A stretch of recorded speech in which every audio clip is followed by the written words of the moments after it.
Fefe is expected to be the favorite in the Breeders' Cup Filly and Mare Sprint, and we will look back at Kofefe's impressive workout at Churchill Downs. We have full coverage for you. We mentioned Simon and I are here just off the paddock at Santa Anita, but all around the grounds, following from the barn area to the racetrack. We start with Joaquin Jaime. And Todd, we start the show with breaking news leading into the TVG Breeders' Cup Juvenile. American Theorem, who was second in his last race in the Grade 1 American Pharoah. We were scheduled to follow him for a workout yesterday morning. George Papadromo told me he wanted to push that workout back to today on Saturday at 9 a.m. I just had an opportunity to catch up with George Papadromo in his office right now, and he told me that he is not going to run American Theorem in the TVG Breeders' Cup Juvenile. He wasn't really satisfied with his 6 furlong work that he had here at Santa Anita just the other day. And he says everything is fine. The horse is healthy. He is good. But this is more of a gut feeling for him. He just does not feel that he has his horse at 100% right now to take on the likes of 8 Rings or Dennis's Moment. So he will not be entered. He is going to scratch. Well, I guess in this case, he will not be entered in the TVG Breeders' Cup Juvenile. American Theorem is out for trainer George Papadromo. In other news, now to the Breeders' Cup Sprint division, Whitmore, who's been in the Breeders' Cup Sprint his last 2 years, I had a chance to talk to trainer Ron McQuett earlier this morning. A decision is still going to come later on this afternoon if he is going to be in the Breeders' Cup once again this year at Santa Anita. He will huddle up with the ownership, and they will make a decision if Whitmore is going to come west to California. That decision to come later on today from trainer Ron McQuett. Now to some international news, beginning with Precious Moment, reported by Steve Anderson, the Daily Racing Form, just the other day. It's a horse that just won his maiden race at the Curragh. That horse will not be running in the Breeders' Cup, most likely still running over Breeders' Cup weekend on November 1st, November 2nd, but that race most likely to come at Newmarket. And then from the Aidan O'Brien yard, 2 horses that would have been competing in the Breeders' Cup Turf Sprint. One is Fairyland, the other is So Perfect. Both of those horses will not be on a plane and traveling to California for the Breeders' Cup for trainer Aidan O'Brien. So that opens the door for a couple other horses to draw in, and that would be Final Frontier and Shiki Shabazz. Both those horses were 1-2 in their last start in the Belmont Turf Sprint. And unfortunately, some very sad news reported earlier today on Twitter by Godolphin. Line of Duty, who won the 2018 Breeders' Cup Juvenile Turf last year at Churchill Downs, unfortunately broke down in a workout earlier today and had to be euthanized. So some sad news to at least start the morning, Gabby. Not the way we certainly wanted to start this day here at Santa Anita with that unfortunate news of Line of Duty. And certainly our condolences go out to the Connections and Godolphin. I absolutely echo those sentiments, Joaquin. Thank you. Taking a look at some of the international horses here that are on the grounds at Santa Anita, talking about the Japanese contingent. 2 horses will be sent out by Hideyuki Mori in Matera Sky, who is pointed towards the Breeders' Cup Sprint, and then also Full Flat, who is pointed for the Breeders' Cup Juvenile. Now, of course, when they ship here, they have to go through the process of staying and remaining in quarantine, and it is expected that by 9 a.m. today, they will be released from quarantine. They will hopefully take to the track for the first time today. I did get to speak to Kate Hunter, a representative for the JRA, and just get an idea of what we might see from them at 9 o'clock. And she did say they'll likely go out for a light walk, a light jog. And just from the style alone of usual Japanese shippers, or just the training style of Japanese horses and connections, they usually take their time. They like to go out to the track, walk around, pick it up a little bit, even take it back down a little bit. So we could see them hit the track around 9 a.m. today just for a walk and a canter, some light exercise as they ramp up the exercise getting towards a Breeders' Cup weekend. And of course, Hideyuki Mori, he has not started a horse in the Breeders' Cup, but he has had so much success traveling throughout the country, traveling throughout the continent. He's had success in France, Australia, wherever he may go. And he actually did have a Kentucky Derby starter back in 1995 as well, ski captain. So he's coming back to the United States, a place where he really does want a win. For more, we're going to check in with Michelle Yu, our third reporter, and see what news is going around. Thanks, Gabby. I'm actually hanging out here outside barn 7 where Chancelot has been ensconced, and I'm just waiting for him to get the tack on. He is going to put in a move this morning, and we were waiting for Jorge Navarro to get here. He just flew in from Florida, so Jorge just arriving, so the horse going to get his tack on in just a few minutes. He is a little bit of a nervous doer, as we saw before he ran in the Santa Anita Sprint Championship. He gets a little worked up in the saddling paddock and whatnot, so they always wait till the last minute to do things with him. So we're just waiting for him to come out, and we'll follow him as he makes his way over to the track for this final move before the Breeders' Cup. And just a side note, as a lot of horses have been walking by that we've gotten to see, Wrecking Crew from the barn of Peter Miller looked exceptional when he walked by. I haven't actually seen him since Del Mar, and he's put on a significant amount of weight. He looks like he is really coming into being a super good-looking horse at just the peak perfect time. So I think be keeping my eye on him as the week progresses towards Breeders' Cup. But we're going to kind of wait around here, and as soon as Chancelot comes out, we'll touch base with you guys and let you know. We'll follow him out to the track to watch this work. So much happening over the course of the next 3 hours. You'll see it here on Breakfast at the Breeders' Cup. Just want to touch on a couple of things that our reporters came to. The devastating news about Line of Duty, that incident taking place overseas before they even had a chance to come here to the Breeders' Cup. But then American Theorem, who is scratched out of the TVG Breeders' Cup Juvenile. We were there yesterday when they postponed the work, and now we know there was more to that. Just speak from a horseman's point of view. How difficult is that for someone like George Papadromo to get this close and then have to scratch? It's a tough situation. It's probably the best horse he's ever had in his training career, but he wants to do the right thing, and he's doing it by electing not to run.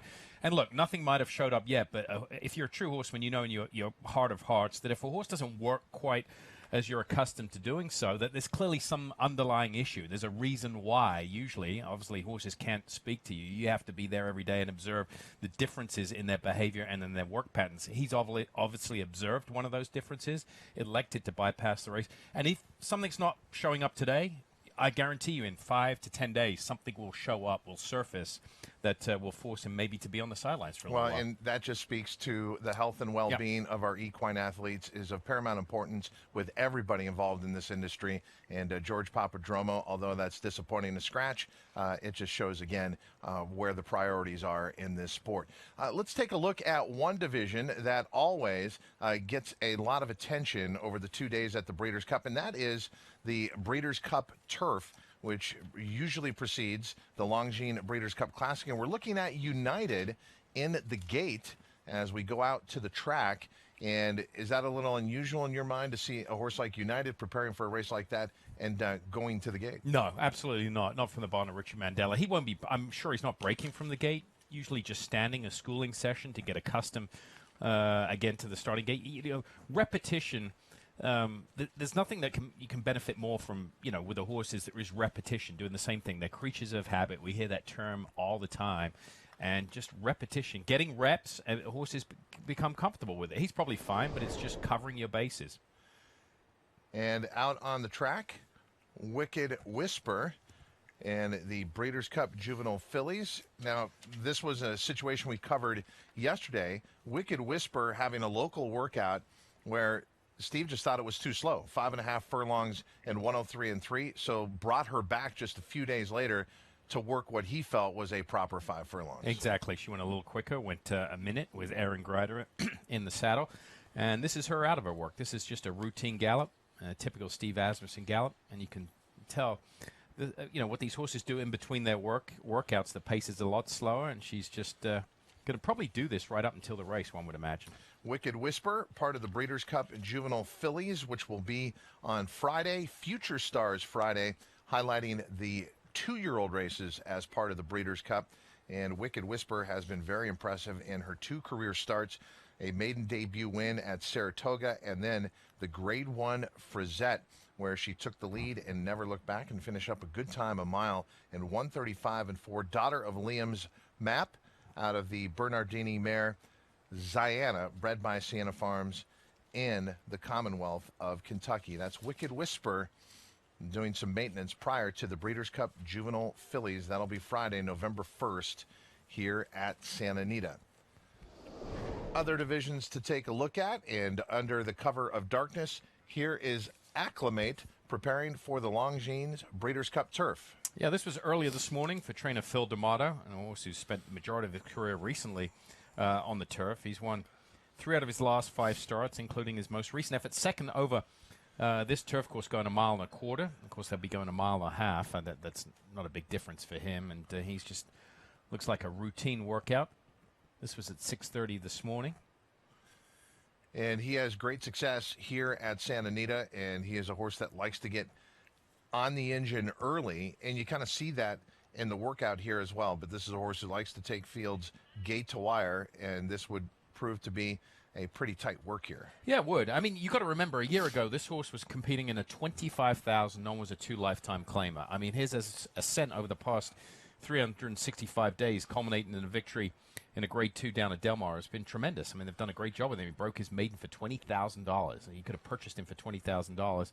And you can tell he's at a long-distance turf course just by the way he's moving there, kind of high in the action. Nothing fancy. He's fit. He's been running consistently for most of the year here, and just a maintenance work. Bricks and Mortar is the star of the Longines Breeders' Cup Turf. So far, domestically, no one has proven themselves worthy to beat Bricks and Mortar. Does he face a serious threat from horses overseas in this race? I think he does. Anthony Van Dyke, pretty useful runner that's supposedly coming. Old Persian for Godolphing's coming off a win up at Woodbine. I think he was flattered with that Grade 1 win. But I think Bricks and Mortar is legit. Like I said, he's in the Horse of the Year conversation. There's no question about it. I mean, tremendous job Chad Brown has done with him. He's 5 for 5. He's won 10 out of his 12 lifetime starts, and he's just had a tremendous year. So, I think, if he gets the job done there, and some of the other Horse of the Year contenders in other divisions falter, then he's certainly in the conversation. There's no question about that. As Simon said, a lot on the line for Bricks and Mortar with that 5 for 5 record this year. And Acclimate, one of the horses stepping up to take him on Saturday. Now switching to another division here. And out on the track, Castle Lady preparing for the Breeders' Cup Filly and Mare Turf. Well, she was second in the QE2 Cup at Keeneland, so she's just made the ship. She's just come further west here. I thought it was a good performance behind Cambia Park. She'll be facing older fillies and mares for the first time. And you can see she's probably not used to going over the dirt a whole lot here, coming in from France. She's trained by a very good trainer in Henri Pontel. And you can see just got her tail carriage. She just sticks her tail out there, ears up. She's just taking everything in, looking around. Fairly aggressive for a European runner. She's, running against the bridle in a routine gallop. I like the way she's moving, but she does carry that tail out as she tends to look around here. Nice lead change there, which you don't usually see with some of these European horses. It takes them a while to get accustomed to doing that in the United States because they don't do it in Europe. How do you feel about having a start already in the United States and then the second one? Sometimes we talk about that European regression in that second start in North America. Is that any kind of consideration with Castle Lady? It might be, and another ship. She went from France to Kentucky, and now Kentucky out to here. So you're always concerned a little bit when they run so well off the plane that they're going to kind of regress a little bit. But she looks phenomenal there. She's carrying good weight, and she's moving extremely well over the dirt. Castle Lady preparing for the Maker's Mark Breeders' Cup Filly and Mare Turf, part of the Saturday program, November 2nd, 1 week from today, here at Santa Anita for the Breeders' Cup, scheduled to go as race number 7. And then the distance of the Maker's Mark Breeders' Cup Filly and Mare Turf will be 1.25 miles. Yeah, which I think is good. I love that distance for those fillies. It seems like this has always been an ever-changing distance, this particular race, depending on which racetrack. Right? Yeah, it is. It's like the turf sprint, where it depends what racetrack you're at. The dynamics of the racetrack changes the distance. A lot of action going on with this set of horses coming out to the track in the middle of it all. Michelle, you. Martine Garcia, where are you going? Wait, come back, Martine Garcia.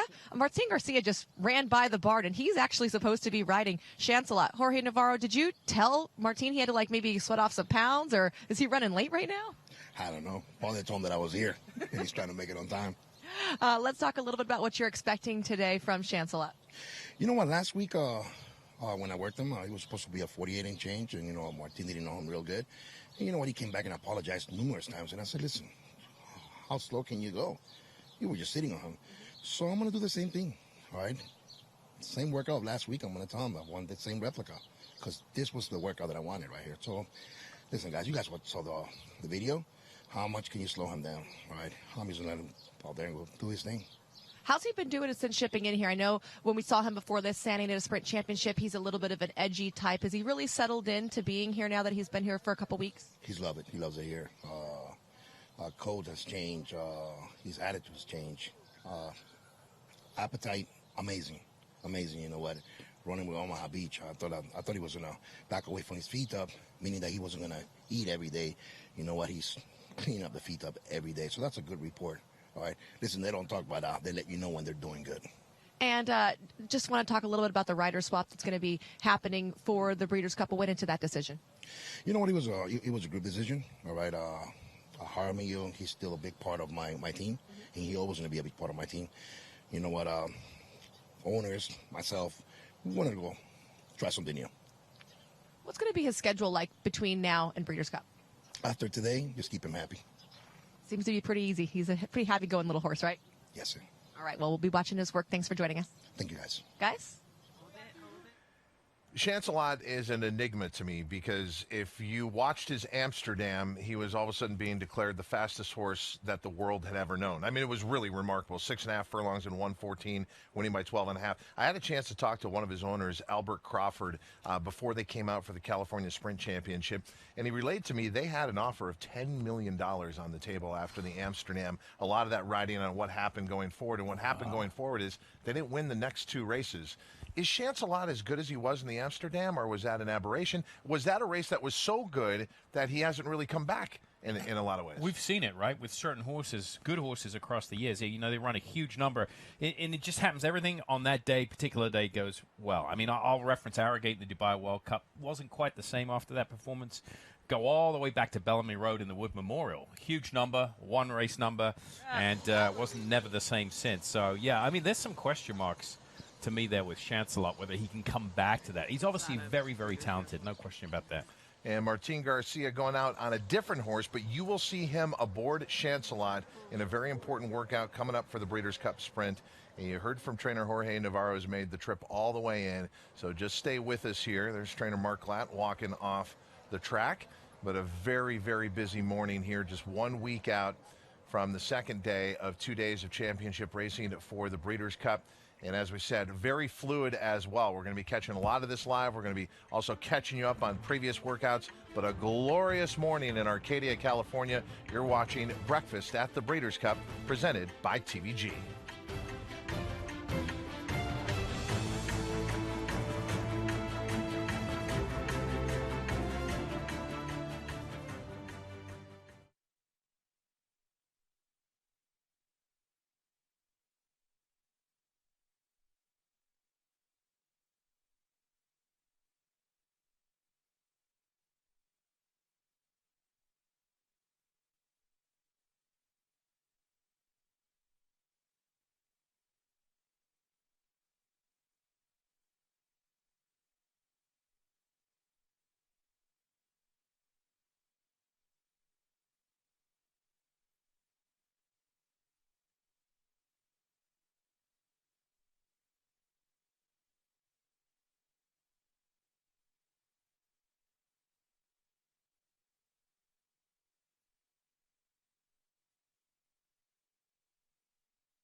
Clocker's Corner, a hub of activity.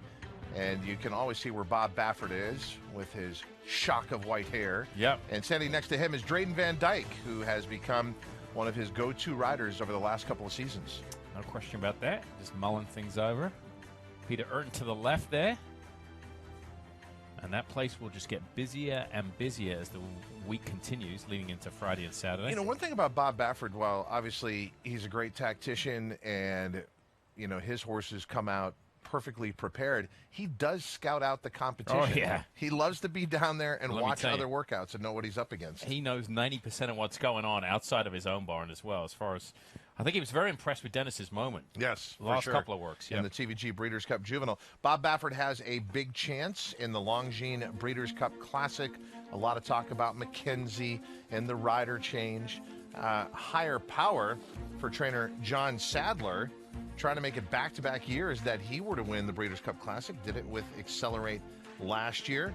Higher power this morning out here at Santa Anita. And Higher Power had a huge effort in the TVG Pacific Classic at Del Mar, and then seemed to regress in the Grade 1 Awesome again last time out. And out very early this morning here at Santa Anita was Higher Power. Yeah, he was out 6:30 this morning, and like he said, he did regress a little bit in the Awesome again. You know, it's kind of Mongolian Groom, Higher Power. They've been, you know, just knocking on the door at these big races out west, and he's working solo earlier this morning. Pretty dark here. That's why the rider's got the red light on his helmet, so John Sadler can see him from the stands here. So not much going on here. Like I said, a lot of these works, most of the major preparation has been done. These are the final big works where, you know, they just want to get the last big work in them to take the edge off these horses, so they're not going into the races too fresh this coming weekend. And with Higher Power in that win in the TVG Pacific Classic, he proved that the 1.25 miles is well within his scope. It wasn't a quick winning time in 2:02 and 2, but this doesn't look like a group that you'd have to go much faster than that to be competitive, as it looks like a very wide open Longines Breeders' Cup Classic. And Higher Power finishing up his preparations just 1 week from today. He'll move into the starting gate for the biggest prize of these two championship days of racing, the $6 million Grade 1 Longines Breeders' Cup Classic. And Higher Power looks to be a long shot, but with trainer John Sadler and being a local horseman, definitely a horse that deserves a second look. Yeah, you can see him just looking at him that way. He wants to go long. Big, long striding horse. He had a target to sit at, to aim at, sat in behind, came outside, quickened up nicely, and he just kind of keeps going. He's that one-paced grinder. Seeking the Soul would like to see a pace meltdown of some kind, and he can come running late. And Seeking the Soul was out early this morning as well here at Santa Anita, preparing for the Longines Breeders' Cup Classic. I mean, he's made a couple of trips out here to the West Coast this summer, but they haven't been very fruitful, unfortunately. I mean, he did win the Stephen Foster, but over Quip and Tom Statat. So, I mean, good runners, but this is not the horse that we've seen. Personally, I think he's a Churchill Downs horse. He loves Churchill Downs. Yeah, winner of the Grade 2 Stephen Foster back in June. He was the favorite in the TVG Pacific Classic, which was won by Higher Power. But as you said, that was just the first indication that you just wonder about the West Coast. Yeah, he came out of that race with what we call thumps. So, I mean, basically in human terms, it looks like hiccups. The horse is breathing very heavily and can't catch his breath after the race. Could have been a contributing factor to that, but yeah, I need to see something more going into this race than what we've seen in the last two. Seeking the Soul out early this morning here at Santa Anita, preparing for the Breeders' Cup Classic 1 week from today. And if Seeking the Soul were to pull off the win, it would be at a big price and an upset, which is something that we have seen over the years here at Santa Anita in the Longines Breeders' Cup Classic. Owen Dale is one of those 3-year-olds that, look, he hasn't won a defining race in the division, but let's remember, he was third in the Preakness. He was very impressive prior to that in the Grade 3 Lexington. And Owen Dale, last time out in the Oklahoma Derby, got back to winning form. He likes to have a pretty big move from off the pace. And we're looking a little over a week ago now at Churchill Downs in a 6-furlong workout in company for Owen Dale. Yeah, it's in company, and you can see they break off, fairly slow. That's why both horses are pretty aggressive here. But I like the way this horse has worked. I got to watch this a couple of times over the last week. And, again, Brad Koch, good operation. His horses, when they go out to the track, they look the part. They're well prepared. And the works are usually well executed. He has a very good operation here. And you can see these horses are moving extremely well. That's what you're looking for. Well, and you're talking about Brad Koch because although the sport is familiar with him and we know what he's capable of, he got onto the national stage this year with a horse like Owen Dale, that good third in the Preakness. We were there, and I remember him afterwards back at the stakes barn as Owen Dale was cooling out, and he said, it is just a really short amount of time, this Triple Crown. Everyone talks about conquering the 1.25 miles, the Derby, and then the 3/16 miles, the Preakness, 1.5 miles of the Belmont. But he was looking at the perspective of he's not the type of horseman that wants to bring a horse back in 2 weeks or bring a horse back in 3 weeks. And in the case of the Preakness, he was thinking, okay, would I move on from there and go to the Belmont in 3 weeks hence? And he just decided to take a pass on that, and he waited until June 22nd for the Ohio Derby.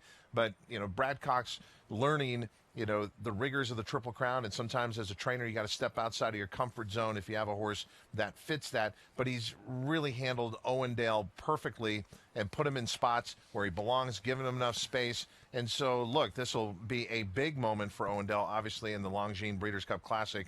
And, for a horse to this point who's proven to be a grade 3 winner. Yeah, I mean, look, he was a cut below the top 3-year-olds in that Triple Crown shot, but he's been managed perfectly, winning the Oklahoma Derby and the Ohio Derby. That's, there's so many opportunities, and Brad Koch took advantage of that. By sidestepping some of those Triple Crown races, he was able to pick that up and make over $900,000 in earnings already this year. So Owen Dale working very nicely. It was him on the inside, you could tell, going much the best over his stablemate. And Brad Koch has some great opportunities over the 2 days of racing, including the Breeders' Cup Filly and Mare Sprint, where he will send out the expected favorite in Koch. So preparations taking place not only here at Santa Anita, but before horses ship at tracks like Churchill Downs. We'll also be showing you some workouts at Keeneland, just on the other side of the Commonwealth. And getting ready to come out here, looking towards the Breeders' Cup Sprint, there is Landeskog. Yeah, for trainer Doug O'Neill, owned by Eric Johnson, one of his teammates. I think it's his, literally sits on the team plane next to him the whole time, if I'm not mistaken. I follow Eric Johnson on Instagram and Twitter. Which is a great follow. Yeah, it certainly is. A lot of fun. But yeah, one of his teammates, so Landeskog. Likes to take his chicklets out every now and then. Now and then. A lot? Yeah. EJ? Exactly. Yeah. The Breeders' Cup Sprint obviously has a lot of depth in here. This has also been a very good year for Eric Johnson and his racing operation. And Doug O'Neill has obviously been one of the key trainers for him. And Landeskog was in the Gallant Bob last time out. He was the pace setter where King Jack eventually won, but they went really quick. And that was just another example of California's speed, as this horse had at Del Mar, just the race prior, had gone very quick, going 5.5 furlongs. And Landeskog will be mixing it up in there with Chancelot and others in the Breeders' Cup Sprint. So waiting for Landeskog to come out to the main track here at Santa Anita. That'll give us a chance to take a look out on the racetrack. And this is Bowie's Hero preparing for the TVG Breeders' Cup Mile. TVG very proud to be presenting sponsors of 2 major races this year. On Future Stars Friday, the TVG Breeders' Cup Juvenile, and then on Saturday, always one of the most anticipated races, the TVG Breeders' Cup Mile over the turf. Bowie's Hero, he's 3 wins over the turf course here, and they're simulating the work the way he runs. Look at this, you've got 2 stablemates in front of him. Bowie's Hero sitting about 4 or 5 lengths behind him, and this is exactly the way he runs. He sits back and he runs from off the pace. So they're simulating that somewhat here in the morning workout on dirt. That's Phil D'Amato looking on up in the stands. He is the trainer of Bowie's Hero, and this year, 2 significant wins, the Grade 2 Eddie Reed, and then obviously, as mentioned, the Grade 1 Shadwell Turf Mile. And the Eddie Reed at 1 1/8 miles, and the Shadwell Turf Mile at the distance. Bowie's Hero will be traveling in the TVG Breeders' Cup Mile, and he's known for late acceleration. He's also had some big moments over the Santa Anita turf course, including last year, taking kind of the defining race on the stake schedule here at Santa Anita for milers on the grass, the Frank Kilroe Group 1 company. Yeah, and I believe that's Flavien Prat aboard as we were watching this just from moments ago. He's been busy. And Flavien Prat working a lot of horses. I think he was on higher power earlier this morning. But, yeah, nice workout here. Again, turf horse working on the main track. Trainer Phil D'Amato watching his charge, Bowie's Hero, preparing for the TVG Breeders' Cup Mile, and catching up with him afterwards, Gabby Gaudet.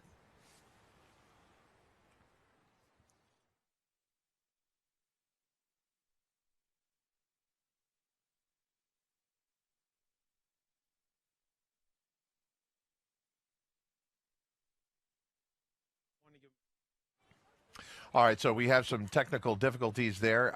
We will get those comments relayed to you from Phil D'Amato when we get that worked out. But Bowie's Hero putting his last major workout before the TVG Breeders' Cup Mile. What type of group is this in this year's mile? You know, this has been a race over the years where you get a horse who comes back consistently and wins. Who could forget Goldakova here at Santa Anita? Who could forget Lure in this race? We don't have that this year. No, we don't.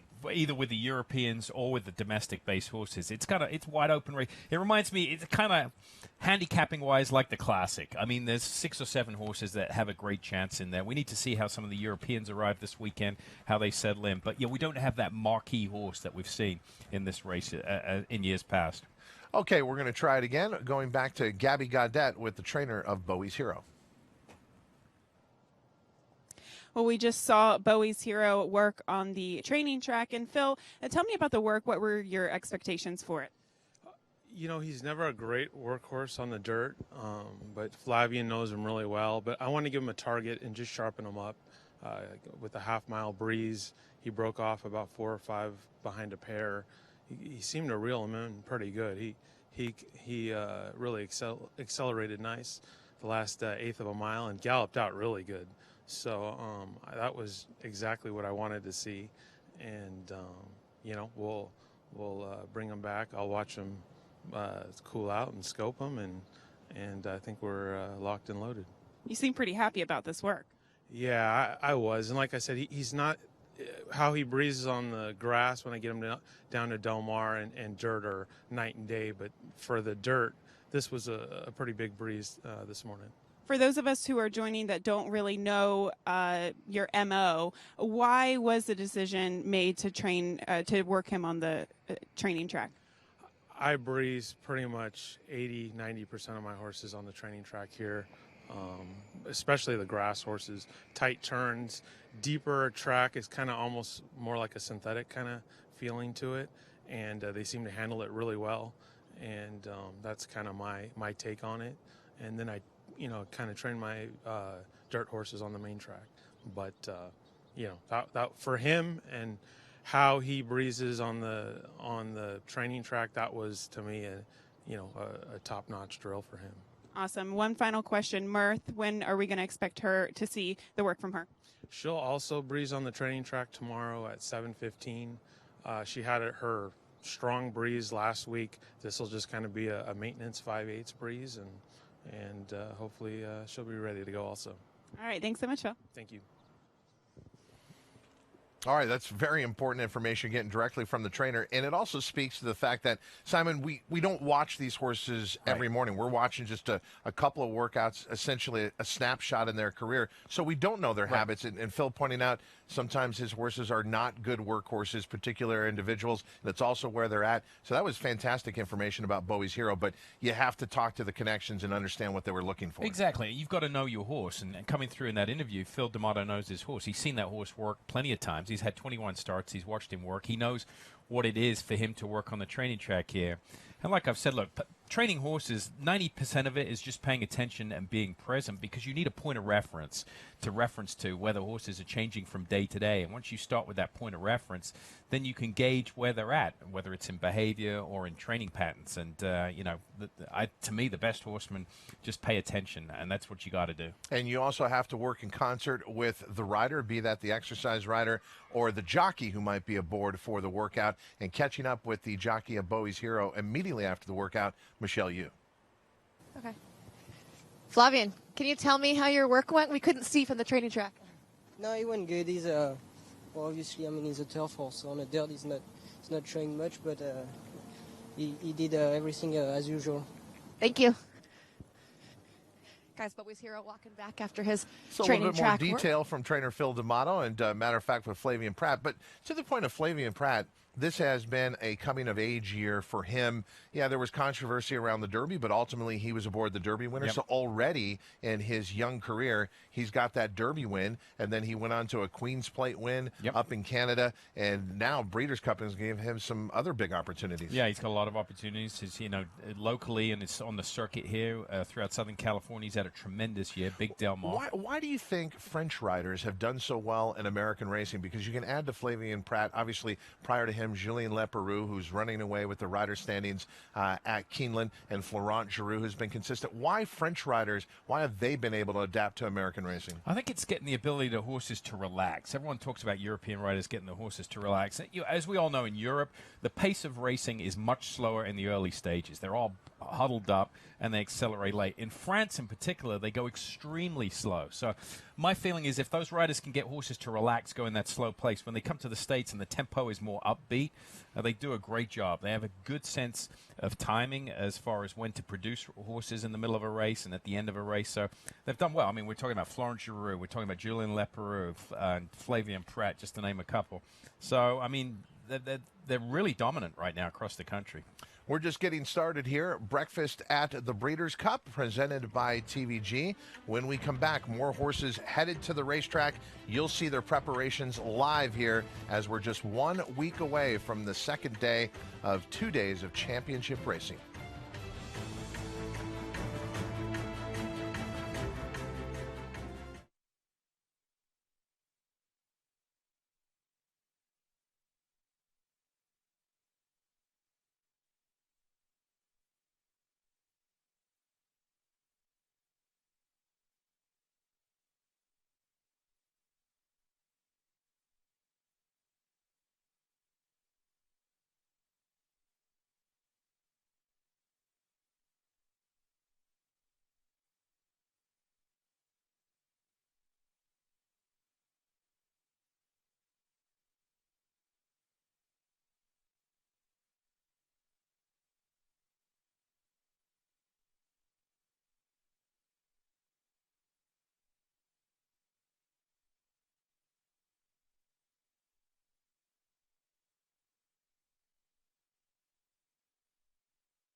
Bertrando broke alertly, and he is going immediately after the lead. Marquetry is away second, and toward the inside it's Azud. But it is Bertrando who establishes the lead at once, and he goes directly to the rail with the 2.5 length lead, and his mate Marquetry concedes the lead, second on the outside. Azud up close third, and so is Best Pal, and he's moving through between horses fourth. And Diazo is a close fifth on the outside, first time under the line. Miner's Mark is 3 wide, running in sixth. The Belmont winner Colonial Affair is seventh toward the inside. Kiss and Chris is up close to the pace today, only 6 lengths from the lead. Then farther back it's Arkong, and Devil Is Due is alongside him. Then farther back it's a break of 4 lengths to Pleasant Tango. Missionary Ridge is second to last, while his stablemates run 1-2. And at the back of the pack is late running Walenda. Solid fractions here. The opening half mile in 46 and 4/5 seconds. Bertrando leads the way down the backstretch with his stablemate Marquetry just off his flank. The Yazo is up close and eager. He's third on the outside. Toward the rail, it's Azud running in fourth. And the Californian, Best Pal, laid back in fifth position. Miner's Mark is sixth with a half mile to run. Arkang beginning to hit his best stride. Devil is Due is sent 4 wide as they move into the far turn. Colonial Affair is only 7 lengths from the lead. Then farther back, Pleasant Tango. Kissing Chris has dropped back. Missionary Ridge and Walenda is the trailer, 15 lengths from Bertrando, who blazes the way around the far turn. Marquetry is right there. Diazo taking his run for the lead as they come to the top of the stretch. Azud is still in with the chance in behind horses. Best Pal is only 4 lengths from the lead. Pleasant Tango is coming hard. Kissing Chris is also right there. Arkang is coming in between horses. And it's still Bertrando with an onslaught of challengers. Here comes Arkang, a huge upset looming here as Arkang comes flying on the outside. And he runs by Bertrando, Kissing Chris. Here is Arkang to win it in an absolute shocker. He's 99 to 1 in the $3 million Classic. And Bertrando, the favorite. What a moment. Hard to believe 26 years have gone by since that moment at Santa Anita. We're counting down our magnificent 7 moments as the Breeders' Cup returns to Santa Anita for a record 10th time. Yesterday, we showed you Lady's Secret as she took the distaff, which was a mile and a quarter back in 1986, before going on to be Horse of the Year. And then our Kong throwing Horse of the Year into chaos with that upset win in the 1993 Breeders' Cup Classic. Look at that payoff, $269.20. That remains the biggest upset in any division of the Breeders' Cup. But, you know, looking back at that moment, Jerry Bailey related the fact that when he went out to the paddock, they couldn't even communicate because the connections there were speaking French. He didn't know any French, but obviously with Jerry Bailey, he can adapt to any situation. But I also thought it's important to point out, horse was trained by Andre Fabre. Right. Andre Fabre is the most successful trainer when it comes to one of the biggest races in the world, the Prix de l'Arc de Triomphe, and so his game travels anywhere. Exactly, yeah. I mean, he wouldn't have sent the horse if he didn't. I mean, look, he should have been a big number, but I'm not sure he should have been that big of a price. But you're right. Bailey came into the paddock, and he's like, yep, okay, yep. Didn't understand a word of what was going on. Went and did his thing. A great tactician, and Jerry Bailey just added to his legend with that upset win back in 1993. Well, here, back in present times, 2019, Chancelot is getting Martine Garcia aboard under the watchful eye of trainer Jorge Navarro, whom we spoke to earlier. And as he pointed out to Michelle Yu, this horse has a tendency to go fast when the rider doesn't even realize it, and Michelle Yu is in the middle of the action right now. I'm joined by Billy Koch, one of the owners of Secret Spice, and she's going to put in her final move today. What are your thoughts going into final work? That's exciting. I mean, it's exciting to see all these horses out here. That's for Breeders' Cup fans, and we are fans. It's neat to see all the work yesterday and today, and I just watched Bowie's Hero work, and it's I get the chills right now. It's really exciting to have it here, and you know, you miss it when you have to go to Kentucky or you have to go someplace else because you're not as familiar with the grounds. Mm-hmm. So here we know exactly what time they're going. We know where all the barns are, and it's really fun. And for her, I think she did her major work last week. This will be a good work today. She's a good workhorse, and that's the thing. I've been reading all these Twitter things about, you know, oh, he worked great. It was perfect. It's exactly what we wanted. You know, these are good horses. They're Breeders' Cup horses. They're going to work good. Are you going to work in company or solo? What's the plan here? Yeah, I think she has a target, and she'll probably come and get the target late and give a good gallop out and come out sound and be ready to go next Saturday. You've watched a lot of works. Do you have a favorite work that you've seen the last week or so? You know, I feel badly hopping on the Dennis Moment bandwagon. I thought that worked. Way to be original, Billy. I mean, that was yesterday. You know, other than that, I mean, Matoli obviously worked really fast. I don't, other than those two, I mean, those were the two kind of like wow works. But again, I'm cautioning everybody, these are really good horses and they're going to work good. They're going to work fast. They're Breeders' Cup horses. You know, I think we're probably better off looking for horses that maybe didn't handle the track rather than say, oh, this horse looked fantastic, because most of them will. You got a lot of good pictures on your camera? Yeah, sometimes I run out of room accidentally because I forget to delete them. But no, it's fun. I like taking the pictures and sending them to all the clients, and that's what we do. All right, well, we'll be watching Secret Spice and Mirth going on Monday, right? Mirth going on Monday, Secret Spice today, and It's great having you guys out here. Thanks to TVG for doing all this. It's really great when you can't be here to watch them. So thank you. We're going to bring you all the works here, as many as we can, live breakfast at the Breeders' Cup.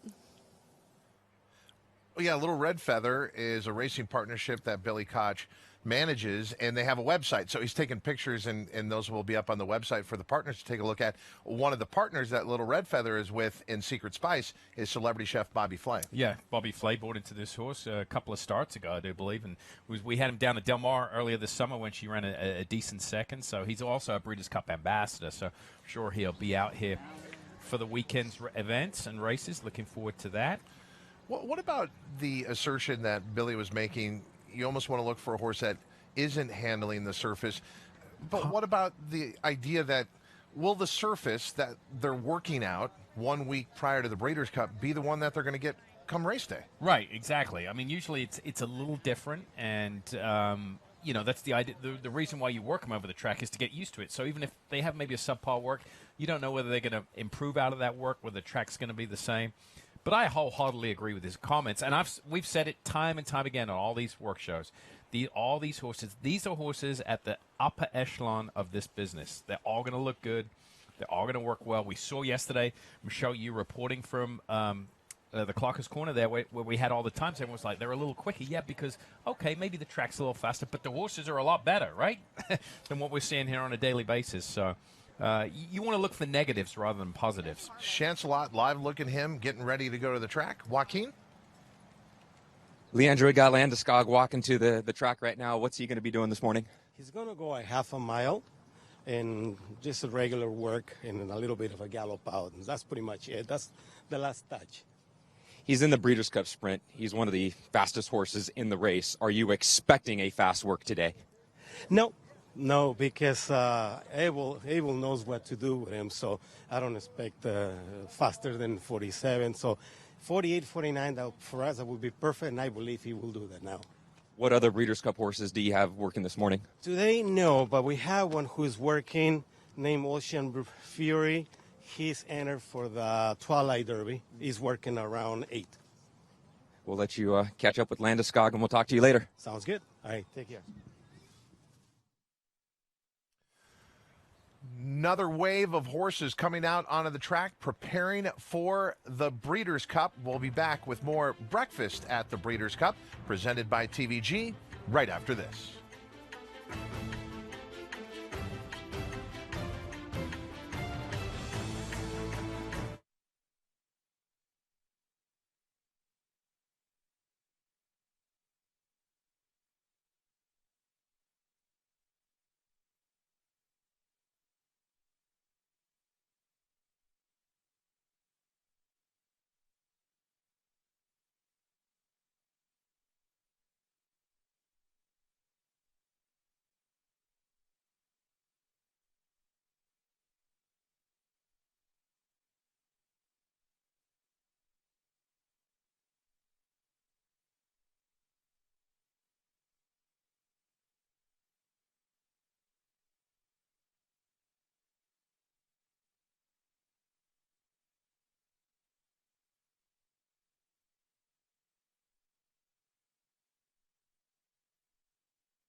Taking a look here at a very busy lineup of horses ready to go on the track, some of them training, some of them working, and right here is Bellafina. I just spoke to Simon Callahan in regards to the expectations of Bellafina's work today. He said she's going to go an easy half. The last two workouts, they really got her going. Try to make it fast and a strong workout today. They're going to dial it back a little bit with an easy half, and Flavien Prat is aboard, guys. He has had a busy morning so far.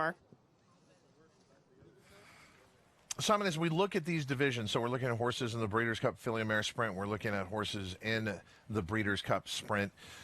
Obviously, what you're trying to get out of the workout is different than a horse preparing for, say, a mile and a half on the grass. And so, but can you be too aggressive sometimes with these sprinters? You can be. I think, the sprinters, I think to me, they're going to work fast like Matoli, but what you do in between the work is important. Usually you go a little slower, build that energy back up. Like I said, these sprinters are like a pressure cookers. You want to keep that pressure maintained in there without letting too much out. So Bellafina, I mean, she's fit enough, and she's going to be probably get a lot of attention. She usually does, but probably overmatched. Here's Selcourt in the Filly and Mare Sprint. She's a filly that is trained by John Sadler. She's got a tremendous amount of talent. And she was reeling off multiple wins earlier in her career, but she's been a little disappointing in 2019. She's winless, a lot of runner-up finishes, but she's a little one-dimensional, and sometimes you're always a victim of circumstance if she gets, challenged on the front. And you can see there how, she's a little more aggressive. She's a speedster, and when you compare her to, like we saw with Bowie's Hero working, a distance turf horse, you can see the difference in the way they travel here. She's nice filly, very, very fast, but she's one-dimensional. It hasn't been the 2019 that they had hoped. In 2018, she won the Grade 2 Santa Monica, beating Marley's Freedom, who has kind of been at the top of this division for a little while, in and out. And then this is something we talked about yesterday, a lot of activity, and while your plans may go accordingly, sometimes horses jump in and join the workout, and Bolo is mixed up in this right now with Selcourt as she prepares for the Breeders' Cup Filly and Mare Sprint. That's Bolo down on the inside there in the white jacket, big black horse, and you can see the different way of going. You've got a big a turf miler there compared to a filly that just loves the dirt and travels very well on the bridle there. So Selcourt getting the live workout in preparation for the Filly and Mare Sprint. And while she's very fast, as Simon mentioned, being one-dimensional, likes to get out to the lead, her workouts are not like that. Not as quick as you would see in the afternoon. She definitely saves it for then. But Selcourt, always been a sharp-looking chestnut daughter of Tis Wonderful out of the Open Forum Mare Azure Spring, bred by Keith Abrams in the Commonwealth. I mean, the worst Kentucky. race in her career was in this race last year. It's kind of, she's like a Catalina Cruz. I mean, in reference to that, Selcourt went to the Filly Mare Sprint and just She was one of the top 4 betting choices last year was Selcourt in this race. Eddie Haskell preparing for the Breeders' Cup Turf Sprint. So this is a very busy day for a number of local barns. We saw Mark Glatt walking off the track earlier. Now he had to go back and watch Eddie Haskell here. I mean, what a tremendous claim. This is a horse that was claimed for $50,000 last spring, and if you're a follower of California racing, you know him well. He's one of the predominant turf sprinters here on this circuit, and whether it's, the old 6.5 down the hill, 5 furlongs, and we're going to be going 5 furlongs here this weekend, and I think he'll appreciate it. Last time out, came from far back. He got a little shuffled back, and that's not, usually where we like to see him. We like to see him a little closer to the pace there, and he still ran well in defeat. I think he's sitting on a big one. He loves the turf course here, and he's very, very consistent. Eddie Haskell, just moments ago here at Santa Anita, preparing for the Breeders' Cup Turf Sprint. Busy morning for the John Sadler barn. He has taken over Ollie's Candy a few months ago and done very well with Ollie's Candy. Ollie's Candy out this morning here at Santa Anita, preparing for the Breeders' Cup Distaff. Yeah, Ollie's Candy, third last time out behind Paradise Woods, and don't get to see her work much. She had a very good workout here on October the 19th, as it was 59-2, the best of 62 working at that 5 furlong distance that day. She showed so much talent early on in her career when trained by Bill Morey, and she made the switch over to the Sadler barn and has already got a Grade 1 win to her name in her 4-year-old year. That was in the Clement Hirsch, beating Secret Spice, who we were just talking about. And Ollie's Candy having success here at Santa Anita. Took the Grade 2 Summer Oaks as a 3-year-old filly, as you mentioned, for the previous barn. but under John Sadler, last time out, third to Paradise Woods, beaten 2 lengths, may have needed that race. And so Ollie's Candy, as we watch the preparations here for the Breeders' Cup Distaff. Is this work going to be in company? Well, I think so. I think there was a stablemate in front of her there. They broke off, I believe, from the 5/8 pole. Now, the next pole you'll see should be a red and white one that'll flash by. That'll be the half right there. That's the half-mile pole. So they're fully into their work now, and that's the lead mate there. You can see the exercise rider in front. He's just looking down at his watch, and he's making sure that the time, the first opening quarter of a mile, is to his liking. And Ollie's Candy just sitting there and cruising up to the workmate. Simon, we always tend to look at there's a target when horses are working in company. Do trainers ever do it the other way around? Send a horse out there, the main working horse, and then send a target after them? Sometimes they do. I mean, it's very rare. Usually 90% of the works, you'll either see your horses, working solo, or they're sitting behind and finishing up like that. You just want to see a horse finish. You want to see him go faster the last quarter than the first quarter. I know it doesn't happen in a race like that, especially in dirt racing. They usually go a little slower the last quarter than they do the first quarter. But it's always encouraging to get a horse to finish up. And you want him to pass the finish line. You want him to gallop out past the finish line because they work so many times. If you shut them down right at the wire, it becomes habit. Plus, if you're running a 100-meter sprint, you don't put the brakes on right on the wire. You've got to run through the wire and gallop out. Yeah, there's a prime example there with Ollie's Candy, and then that exaggerated lead change. Once that lead change happened, the horse rocketed past the finish line. Speaking of rocketing, look at all these horses and the preparations going on this morning at Santa Anita. We're going to be back with more of them here. You're watching Breakfast at the Breeders' Cup, presented by TVG.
Counting down the days now to the Breeders' Cup at Santa Anita, returning for a record 10th time. First day of championship racing will be Friday, November 1st, with Future Stars Friday, the focus on 2-year-olds. And then 1 week from today, more Breeders' Cup races than any of the 2 days, highlighted by the Longines Breeders' Cup Classic. Welcome back to Breakfast at the Breeders' Cup, on site here at Santa Anita. I'm Todd Trupp, very pleased to be with Simon Bray. And Simon, obviously, a lot of this, we're just going along with it. This is a very fluid show, but John Sadler's had a lot of workers. Yeah, busy the last 48 hours. We saw him on the show yesterday. He had higher power this morning. He just wrapped up with Ollie's Candy. And he is with Michelle Yu. John Sadler just watching some of his horses putting in their final works right now. We'll start with Ollie's Candy because that's what we jumped up here for. What were your thoughts? She seemed to be moving by horses nicely in the lane. Yeah, she went quickly. I think I had her about 47, so good work for her. It was kind of her last work at Del Mar. We sharpened her up a little bit, tuned her speed up a little bit. Went very well. And Selcourt working just before her. Yeah, she went 59-4, looked real good, nice and smooth. She got some company, jump in with her going short, so he was kind of in traffic, but good work. How does that kind of affect the training pattern if you want your horse to work solo and you end up working with, a Grade 1 winning colt? Well, no, what is you hope that your rider just rides his work and you're not trying to outwork some horse in another barn. So our riders know what to do. And then earlier this morning, you sent out higher power in an in-company move. Ended up being a minute and change. What were your thoughts on his final preparations? Well, he went 6. Oh, 6, sorry. Yeah. 113. 12-2. Really? Okay. I saw on Twitter my wrong numbers, and I apologize. I think so, because I talked to the clockers. So. Well, Twitter versus the clockers, there could be just discrepancies. Yeah, I had him 12-2 out in 26. Good last work for him, a distance work, because he's running a mile and a quarter next Saturday. And right now you said you might be schooling in the paddock as well. Is that really important to a lot of these that are experienced racehorses? It depends on the horse. We'll school more tomorrow than today. But we get them there because it gets kind of hectic next week. So we like to get some in early before all the big mobs next week. Thanks, John, for taking the time. My pleasure. Guys? And I love the symmetry of the racetrack. So we were just watching with all of you out there, Ollie's Candy, that workout. We get the report from trainer John Sadler, and then Ollie's Candy came through the paddock area behind us here and heads back to the barn area. Walking back fine, John, by the way. I got you covered. Got you covered. And also updating us on that workout time for higher power, 6 furlongs, 112-2. And John Sadler wrapping up most of what he needs to do here this morning out on the racetrack, but there'll be a lot more back at the barn. And then he was also asked about Bolo being out on the racetrack during that workout, and he said, look, not going to affect us no matter who joins in. We've got to just stay with our game plan. But what about Bolo preparing for the TVG Breeders' Cup Mile? Look, he's a horse that loves this turf course. He's, been well managed by Carla Gaines, getting the victory in the Shoemaker Mile earlier this year, the Grade 1. He went gate to wire that day. Everything fell into his lap at 32-1, beating River Boy and Bowie's Hero. But since then, he's been very, very disappointing. I had a chance to talk to his owner, Keith Brackport, earlier this summer, and he said the goal has always been the Breeders' Cup Mile. And, he had most of the summer off, so, coming off that layoff, an older horse trying to get him back into shape this fall, they were always thought he might need a race or two. So that's the situation we find ourselves in with Bolo, that they think that he's coming into the race, and this was always the target in great shape. But I still think he's got a massive, massive hurdle to overcome here. Where is the home course advantage for the locally based horses? If you have to look at certain races, well, let's just put it in 2 categories. Is it the turf races or is it the dirt races where local horses have an advantage? I would say probably more the dirt, I would think. That would be my thinking, although the turf, we see the Europeans come here and they can run well on the turf, and it's contrary to what people think in their initial thinking. They think the Europeans want deep, soft turf, and that's not the case here. So, I think the dirt's more inconsistent than the turf. So I think, if you're based here locally, that you have a slight advantage. Preparing for the TVG Breeders' Cup Mile on Saturday, November 2nd. Bolo moments ago out here at Santa Anita, and as you saw, kind of in that work with Selcourt preparing for the Breeders' Cup Filly and Mare Sprint. For more on Bolo, Gabby Gaudet. Here with Carla Gaines talking about the work that Bolo just put in. Went 5 furlongs today. Carla, what did you think of the work? It's pretty much his typical work over this surface. It's not one of his favorite surfaces, so... but it was in his form, and he was lively, and he handled his company that came to him well. So overall, happy with it. And we saw you come back and talk to his regular exercise rider, Utah. Was he pleased with it too?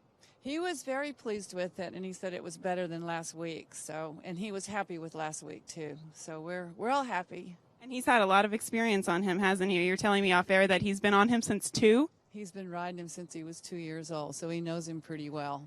That's very cool. In terms of the stretch, coming down the stretch, it looked like you guys hooked up with another horse.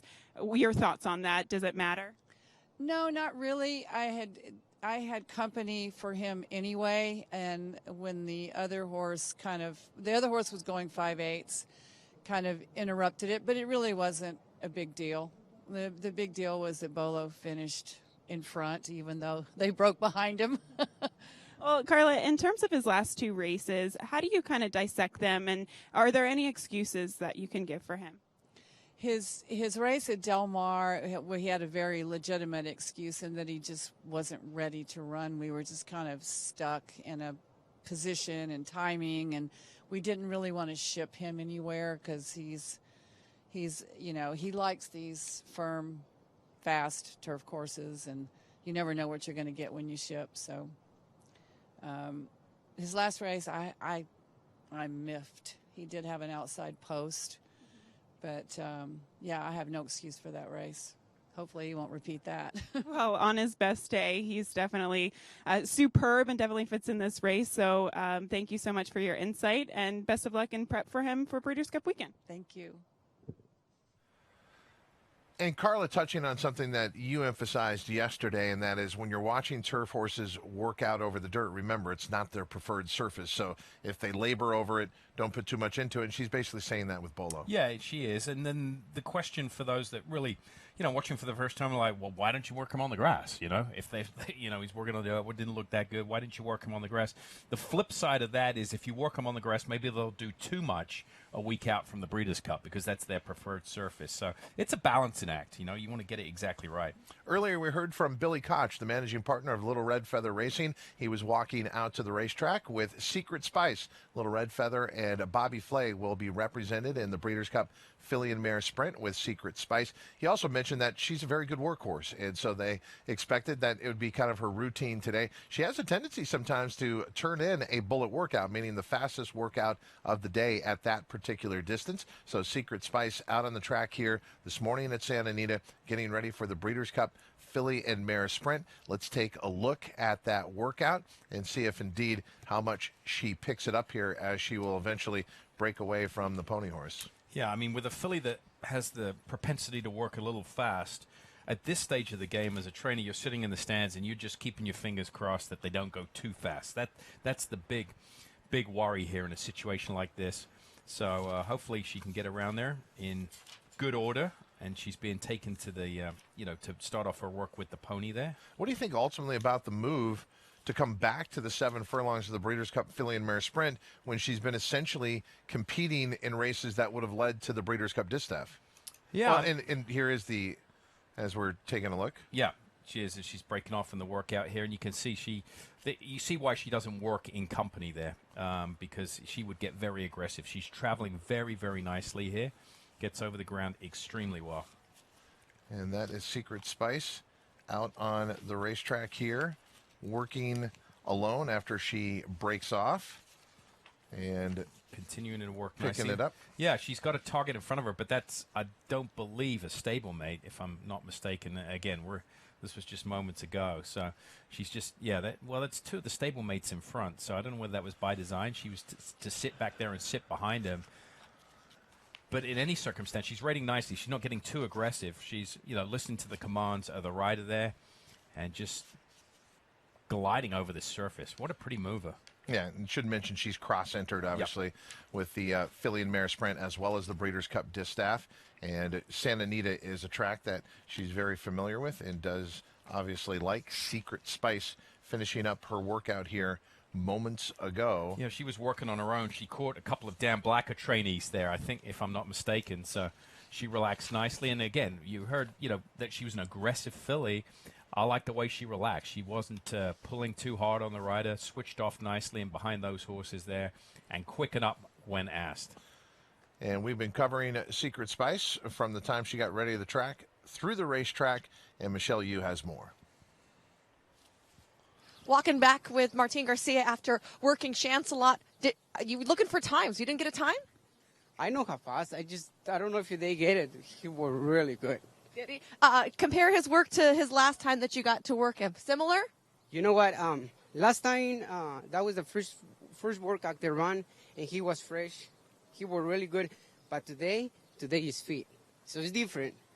Today he was amazing. All right. Well, thanks. I appreciate it. Thank you. Guys, Martine's off to go work some more horses. Go, go, go. See if he can get as fast as the time was for Chancelot here. Okay, so obviously a lot going on. I want to see Chancelot's workout as well. We're going to do that. But so we're getting to you as things happen here. And so stay with us. This is a workout that a lot of people are anticipating. What Chancelot did out on the racetrack, obviously Martine Garcia seems to be very happy with it. If you recall the comments from Jorge Navarro earlier today, saying a lot of times he fools riders because he's going faster than they think. He just does it so easily. Good horses do that. That's a mark of a good horse. You know, whether you're watching them on tape, you look down at the watch and they go faster than you think, or whether the rider gets fooled and comes back, oh, I think I went 48 and he's 46. That's a mark of a good horse. And a new rider will be in the Breeders' Cup Sprint for Chancelot. That's another part of it. As we said, a lot going on. And now let's check in once again with Michelle Yu. We're ready. Guys, I'm standing right here with Richie Baltus, and we are watching Secret Spice cool out after her work right now. Richie, what were your thoughts on it? I think it went really well. I had her behind some horses, and she relaxed really well and finished, she went by them pretty easy and finished up well within herself. She looked very comfortable. So I got like a minute and 1/5. Billy Koch was standing right here, too, and he was really pleased with how relaxed she was. Is that something that you guys have been working on with her? Yeah, she sometimes when she works, she's really strong, and today she was more relaxed. And I think because we went straight off. Usually when we back her up, you turn her around, she just wants to go. But I was really happy with the way it went. Can't really complain about it. How about how she's cooling out right now? Do you pay a really close eye on how the horses cool out after works coming into big races? Yeah, I mean, when I get over there to look at her, she looks, she can't even blow out a match. So she's drinking a little bit of water, not too much. She's walking comfortably. So hopefully she comes back good, and we don't have any hiccups on next week.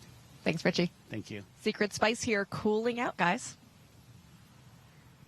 So what they're doing here now, she'll walk for probably 10, 15 minutes, and every maybe 4 or 5 turns, they'll give her a sip of water because, after exercise, you don't want to stick your head in a bucket of water and say, hey, go ahead and drink. Yeah, I was going to ask you how hydration goes. That's obviously something that people who are attending the Breeders' Cup are going to have to deal with, hydration with a lot of adult beverages, but obviously it's key to the workout regimen for the equine some of the adults would be better served if they did it like the horses. Sip slowly and often rather than take one big gulp.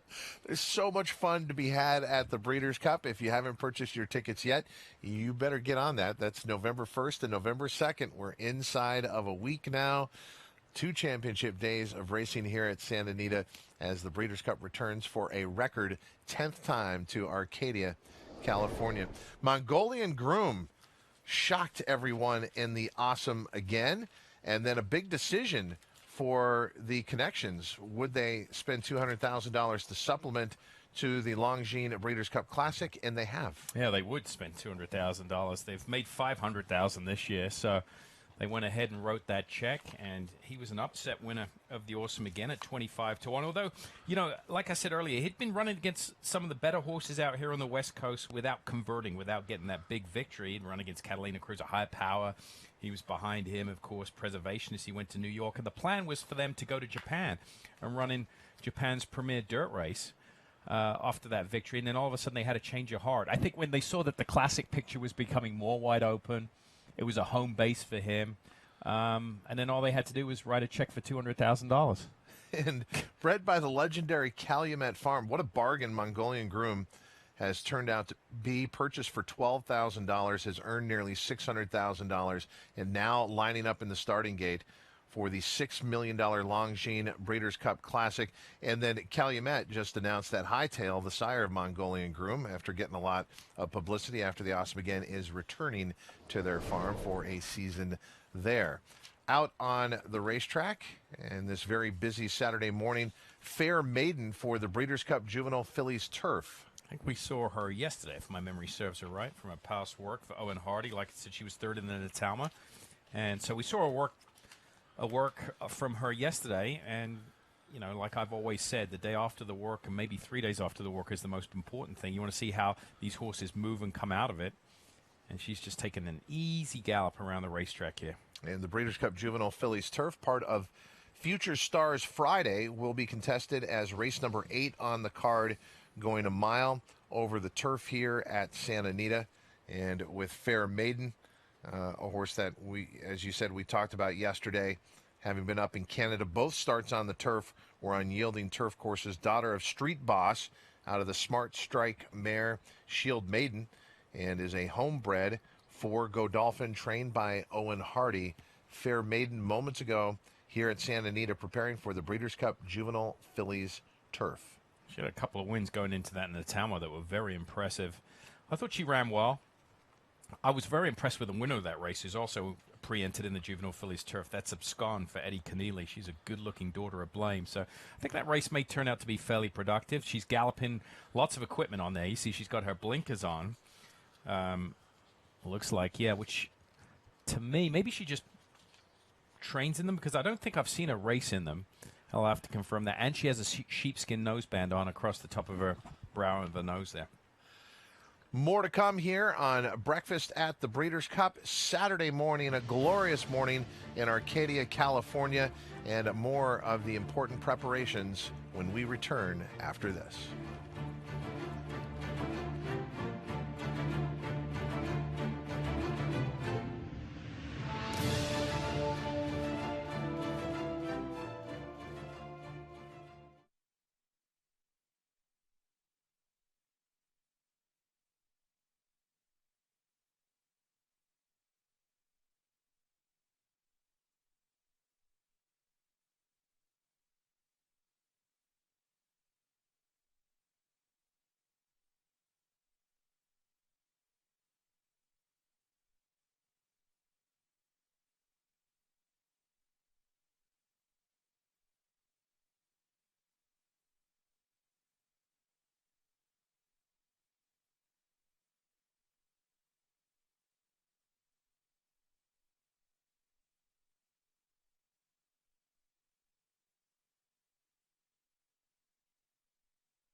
One of the most majestic views at any race course in the world, but this view belongs to Santa Anita, the great race place as it's been designated over the years, and now the leader as far as hosting the Breeders' Cup, a record 10th time, which will take place Friday, November 1st and Saturday, November 2nd.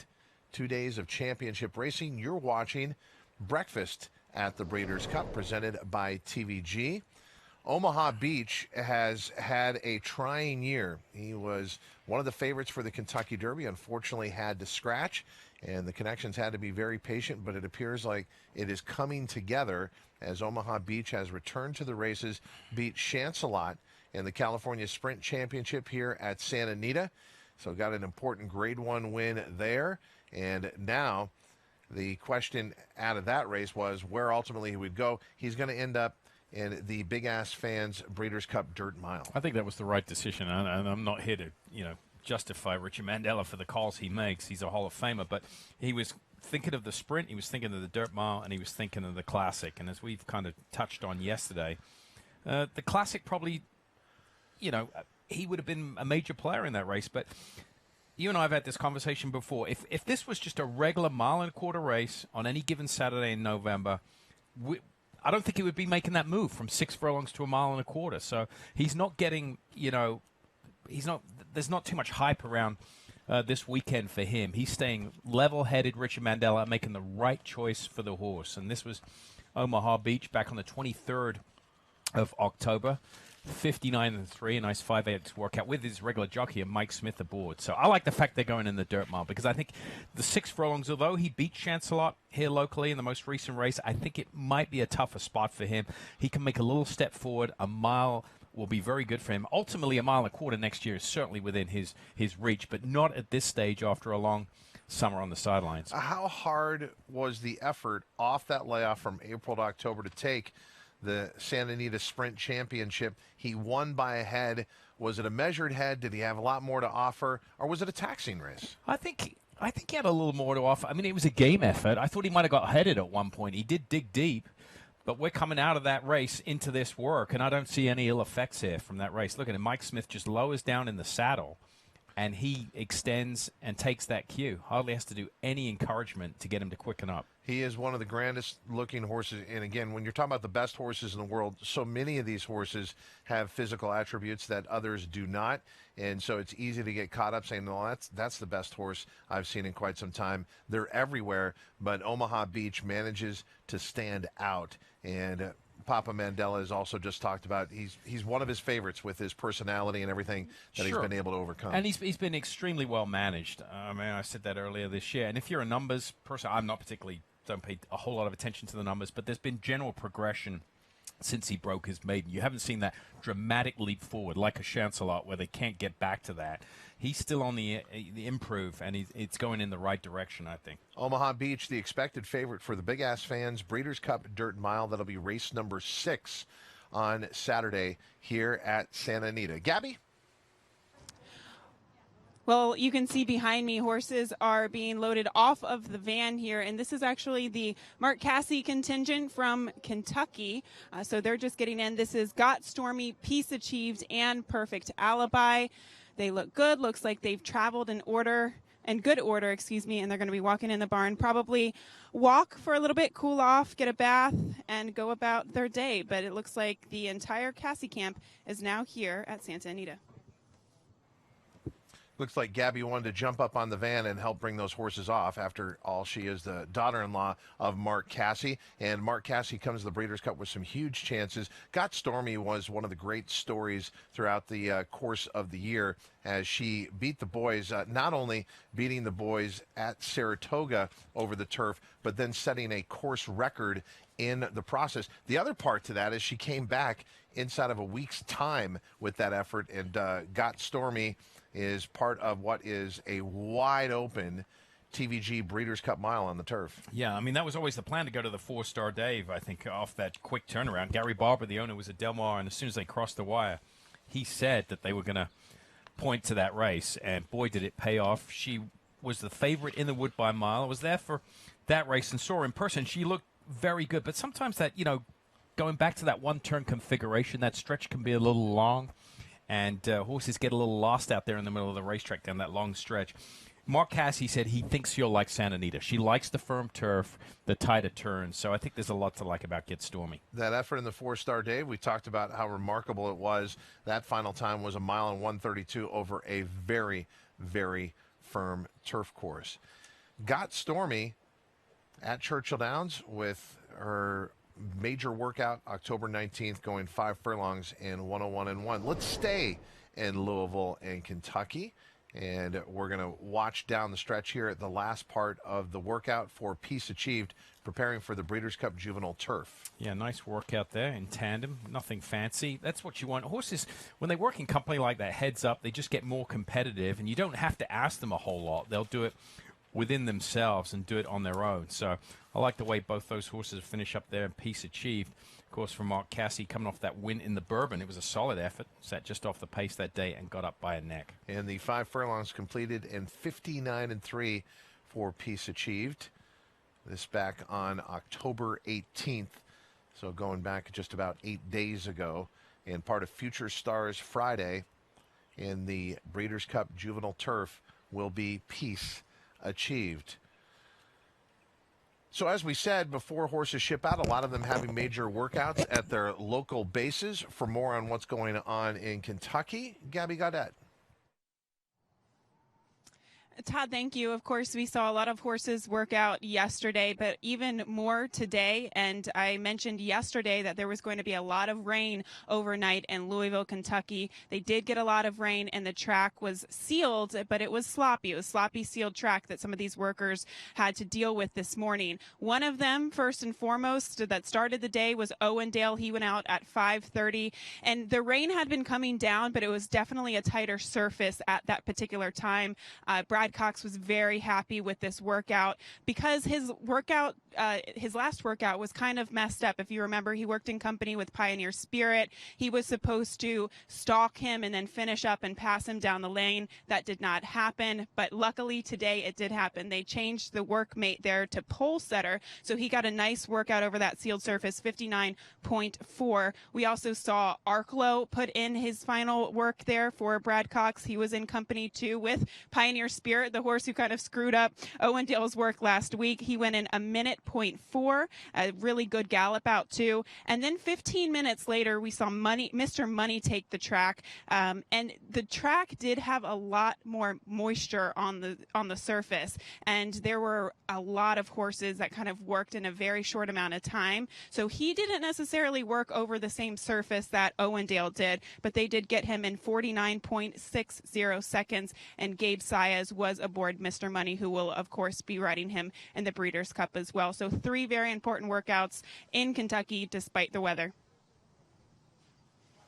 And for those of you planning on playing Keeneland today, they just put out their sloppy and off the turf there. So inclement weather across the Commonwealth, and some trainers getting out in time before they come to Santa Anita. No such problems here in Arcadia, California, which is why the Breeders' Cup, one of the reasons why the Breeders' Cup has returned to Santa Anita for a record 10th time. Let's go back to when it was nicer conditions at Churchill Downs, when the weather was good in Louisville, Kentucky, talking about Mr. Money preparing for the Big Ass Fans Breeders' Cup Dirt Mile.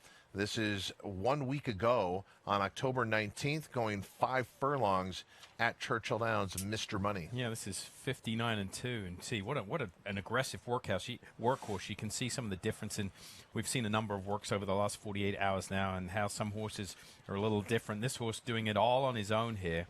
As I referenced yesterday, the analogy I like to use is the rider takes their foot off the brake rather than hits the gas pedal. And Mr. Money, for trainer Brett Calhoun, kind of runs that way. He's a horse that lays up close, and the way he runs in his races, you can see why he does that in his training in the morning. Very, on the bridle, energetic, and he up-tempo horse.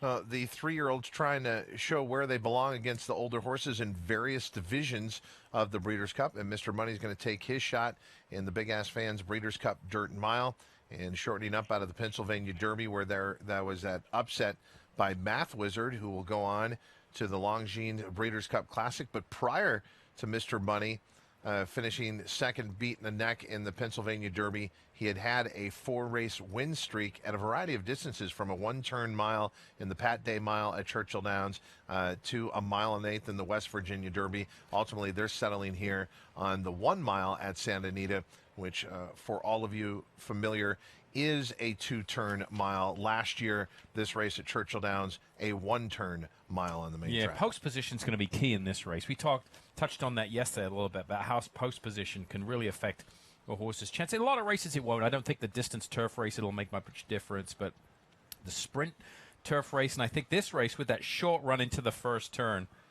I think it'll make a big difference. So the activity is settled down, but another group of horses getting ready to come out to the racetrack and to give us some highlights. Joaquin Jaime. Dan, we got Hit the Road walking to the racetrack this morning right now with Flavien Prat aboard. What's the plan for Hit the Road right now?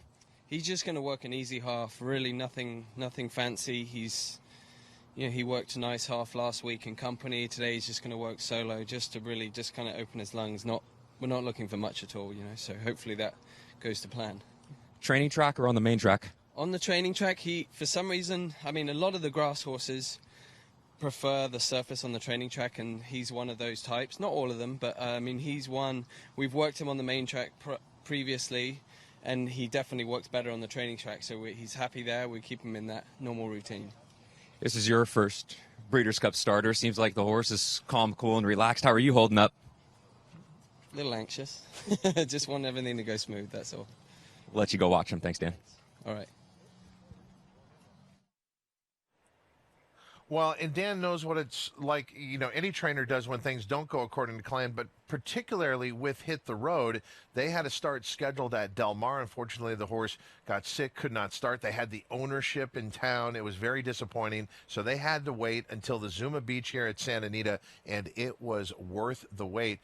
Hit the Road now in the Breeders' Cup Juvenile Turf as part of Future Stars Friday. We are going to show you his workout when we return. You're watching Breakfast at the Breeders' Cup, presented by TVG.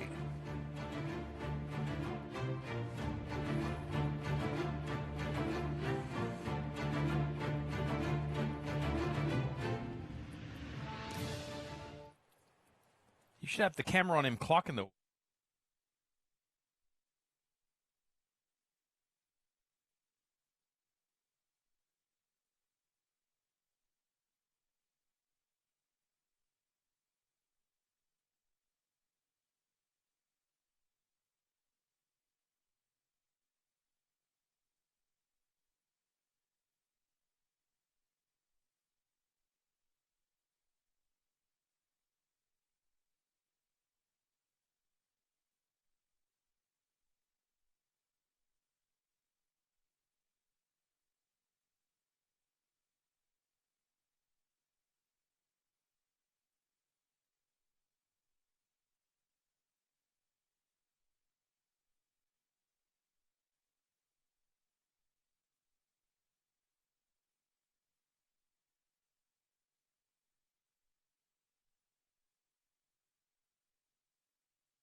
And in the Saturday enclosure at Santa Anita will be a hub of activity later this afternoon with racing, and then obviously leading to the Breeders' Cup itself, Friday, November 1st and Saturday, November 2nd. We're also looking forward to tomorrow, where Joaquin Jaime has been with the Doug O'Neill barn. We call it Grooming Joaquin. He's going to learn the various jobs within the barn.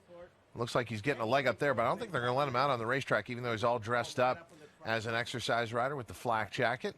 But Leandro Mora taking good care of him and also making sure that he works very hard, as we know so many connections do, working up to the Breeders' Cup. It's a year-round goal, and that goal is coming to fruition in less than a week's time. Waiting for a number of horses to come out to the track here at Santa Anita, and when we went into our last break, we had a chance to catch up with trainer Dan Blacker as he was walking to the track with Hit the Road, preparing for the Breeders' Cup Juvenile Turf. And I noticed he was carrying his own stopwatch. Simon, do many trainers still clock their own horses, or are they just rely on what the official clockers tell them after? Oh, no, they clock them themselves. Just by some unforeseen circumstance that the clocker doesn't get them. You know, it's your responsibility as the trainer in connections to inform the official clocker that your horse is working. So, yeah, most trainers clock their own horses. He had his binoculars as well. So I look forward to seeing him work. I mean, look, they made the right decision. It's kind of a situation, you know, like Omaha Beach. You scratch, it's unfortunate coughing, but you get paid off. The patience pays off. And he was visually very impressive. I'm a huge fan of More Than Ready, as most people are when they jump onto the grass. And he's undefeated in both those starts. And he won fairly easily in the Zuma Beach. So I think he's, you know, as far as European contingent, it remains to be seen who actually shows up for this race. But those would be his biggest threats, I think. But he's got a big shot from the domestic horses, I think, Hit the Road. And then Dan making the assertion that when it comes to working out turf horses on the dirt, he thinks that a lot of them prefer the training track, and that's where Hit the Road is going. And I have noticed that has happened in a lot of circumstances. Yeah, we've heard it twice this morning with Phil D'Amato, with Bowie's Hero. Said the same thing. I work 95% of my horses on the training track. So, and, you know, because it's a slightly deeper surface and the tighter turns as well. Waiting for another set of horses to come out and work out, but let's do some follow-up to some previous workouts we've seen with Michelle Yu. Thanks, Todd. I'm joined by trainer Mark Glatt, who had Eddie Haskell working earlier on. What were your thoughts of his last move? We were real happy with it. He worked a little quicker than I wanted, but there was a horse that broke off a little bit in front of him, but it was a good, sharp work going in. Is he generally a good workhorse? Yes. Because he only runs 5/8 of a mile, we never work him very far. Mm-hmm. So he's usually 3/8 or a half mile, very sharp in his workouts. Obviously a turf horse. How do you feel about his dirt works, and why did you opt to just keep him on the dirt instead of maybe try and work him a little later on the turf? Because we haven't had the use of the turf course in the mornings, I just decided not to change anything. He's worked well on the dirt, and they probably get a little more out of it. His routine since I've had him has been to work on the dirt and run on the turf, and I couldn't see any reason to change it up. Just standing out here for the last couple of minutes with him, he seems like a very cool dude. What's his attitude like around the barn? You got it right. He's a cool dude. Yeah, he's pretty classy horse, and we'll see what he can do on Saturday. Thanks, Mark. Thank you. Guys? One of the more wide open races, and I think you could say that to this year's edition of the Breeders' Cup overall, but the 5 furlongs, the size of the field, the quality of the field, the Breeders' Cup Turf Sprint, I mean, just naming the favorite in there might be a difficult task. Luck. I mean, luck always has an element in this business, right? But I think it's going to have a huge element in the Turf Sprint. Giving you full coverage here of Hit the Road, preparing for the Breeders' Cup Juvenile Turf. We walked to the track with trainer Dan Blacker, and now we look live out at Hit the Road, continuing to warm up here. And, Dan just saying, look, I just want to get some air into his lungs, maintain that form, because you look at this horse, the minor setback at Del Mar, the huge breakthrough last time out in the Zuma Beach. This horse has another move forward in him, regardless of what would happen here in the morning. I think that's Flavian Pratt again, looking from I'm watching this on a monitor. I think that's Flavian again, if I'm not mistaken. He's worked at least 4 or 5 horses on our show this morning. And, Derek Lawson, his agent, keeps him pretty busy in the morning. But, he's jogging the wrong way. You can see warming up with the pony, as we call it, the wrong way. Okay, so for people who are coming into this world for the first time and trying to learn about mornings at the racetrack and what happens with the exercise and these horses preparing for the afternoons, does a jockey get paid when they come out and do these workouts versus, say, an exercise rider? No, the exercise rider is usually a salaried rider by the trainer, or what we call freelance, where he'll just maybe come and ride 1 or 2, and he has the opportunity to go and work at other barns as well. The jockeys don't. They don't get paid for anything they do in the morning. It's only in the afternoon, so it's kind of goodwill. And an unwritten rule, if you come and work a horse several times as a jockey, that the idea is that you'll garner goodwill and get that mount in the afternoon. So Flavian Pratt, I think that's Flavian Pratt here. I need to confirm it, but he's never ridden this horse, and I believe Victor Espinosa retains the mount in the Breeders' Cup Juvenile Turf. So sometimes, you'll have a rider come and work a horse as a favor. He might write something else in the barn down the road. So it's all about doing goodwill with the trainer. Yeah, you see that often. Yeah, especially in Bob Baffert's I barn. was just going to bring up Bob Baffert in the Martine Garcia situation for many years, where he was constantly working out horses that he was not going to ride in the afternoon. And we have confirmed it is Flavien Prat who's aboard Hit the Road. You're watching this workout live for the Breeders' Cup Juvenile Turf. Hit the Road. Certainly eager, and I've heard some of our analysts before always want to talk about the ears, but the ears do tell you a lot on a racehorse, and if they're pinned back, they're not very happy. But this horse is very eager with the ears up, and this final preparation here for the Breeders' Cup Juvenile Turf. Moving nicely. Look at Flavien Prat just standing upright in the irons, motionless there as the horse is doing it all on his own. And you can see, yes, the ears are going back and forward. They're waiting for the cues and the command from the rider upon his back. As he comes into the stretch here, you're looking for a lead change, and I'll call it out right there. You can see he leads with his right front and just moving beautifully across this dirt surface. So, look, he's a good horse, and he's got the pedigree to run on the dirt, but if you believe that he's going to get better on the grass, I mean, that's one impressive workout. Wow. Nothing fancy, because you heard from Dan, he just wanted at a half-mile work, but, just from being in that position, you just want them to move well. Great, another lead change there on the gallop out, and I'd be very, very happy if I was training him right now. Hit the Road, winner of the Zuma Beach here at Santa Anita, in a very good time, mile 134.1, and as Simon mentioned, it was visually impressive. He just keeps making big improvements start to start, and he'll need another move forward to beat an international field that he will face in the Breeders' Cup Juvenile Turf presented by Coolmore America. That'll be race number 6 on the card Friday, Future Stars Friday here at Santa Anita. Simon, you've also got a text from Frank Miramati that you'll have to check out during the commercial break. But Hit the Road will be getting reaction from trainer Dan Blacker, and I'd imagine he's going to be very pleased with what he saw here this morning. Looks like Flavien might be riding him in the race. Oh, you just checked out Frank's text? Yeah. All right. Appreciate that. Yeah, I'm going to go with him. Yeah. Because after all, he's going to be the voice of the Breeders' Cup races on track here. Got that right. Yeah, on Friday and Saturday. And he does a great job every day at Santa Anita. Frank Miramati, one of the best race callers anywhere in the world. And I'm happy that he's going to get a chance on Breeders' Cup Day to show that to the on-track audience that will be taking that feed. And Hit the Road will be one of the horses that he'll be calling on Future Stars Friday. Flavien's going to be proud aboard. Very happy picking up this mount, I would think. Going to be delighted he's getting this mount because he seems to be coming in the race in good shape. Yeah, somewhere in the racing office, Derek Lawson, his agent, is watching this workout and then pulling out his 1099 from last year to show everybody how successful he and Flavien have been. Imagine what that's going to look like in 2020 when he's pulling out the 2019 1099. Well done, Derek. You and Flavien are a phenomenal team. So Flavien in demand here this morning with a lot of workouts. And Maxfield, to me, when you look at 3 horses in one particular race, it does not get any better than the TVG Breeders' Cup Juvenile and what you're going to see with 8 rings, Dennis's Moment, and this horse. Your Claiborne Breeders' Futurity winner at Keeneland, Maxfield. He is ahead of his development. Brendan Walsh, his trainer, is taking him off the van here at Santa Anita. And I don't blame him. I'm telling you, as a trainer, nothing. You could sit in the stands and say, before a big race, I'm nervous.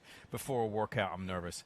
Nothing made me more nervous than horses shipping, getting on and off the van and on and off airplanes, because there's so much that can go wrong. They're in a confined space, and it doesn't take much just to, even scrape their hip and need stitches and force a scratch. So a lot of trainers, a lot of horsemen, if they're there and have the ability to do it, they'll do it themselves, take them horses on and off the van. At least I did anyway. Yeah, they said the great Nijinsky was so hot-blooded that getting him on a plane was terrifying at times. But Maxfield has it all together physically and mentally.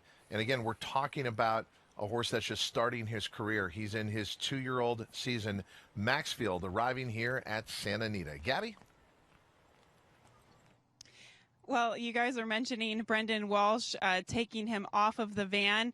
he didn't only just do that, guys. He actually flew with him. He was in the cargo plane with Maxfield, and I asked him how that experience was. He said he's done it several times before in the past, but it was cold. It was like flying in a refrigerator. So that was kind of funny for Brendan Walsh to mention that, but he has been, in tow, very close behind Maxfield from the time that he left Kentucky to the time that he landed here at Santa Anita. But one thing that Brendan did say, he shipped and traveled so well, did not turn a hair, and you could see it when he came off of the van, guys. He just has such a rich, hydrated, healthy coat. He looks like he's just maintained weight so well. He's dappled. I mean, there's nothing that you can knock about this horse, not only from a physical standpoint, but a mental standpoint too. So I would imagine Brendan Walsh is getting a little nervous right now, and he said has a couple of busy mornings because the rest of his help doesn't really get in, I think, until tomorrow or Monday.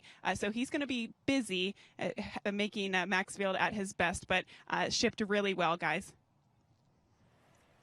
And Maxfield got out of Lexington, Kentucky just in time. As we mentioned, they've got some rain there today, later for racing with that main track sloppy and off the turf. But just yesterday, working at Keeneland, Maxfield going a half mile in 47.4 and was out early, obviously, because he was eventually going to be shipping here to Santa Anita.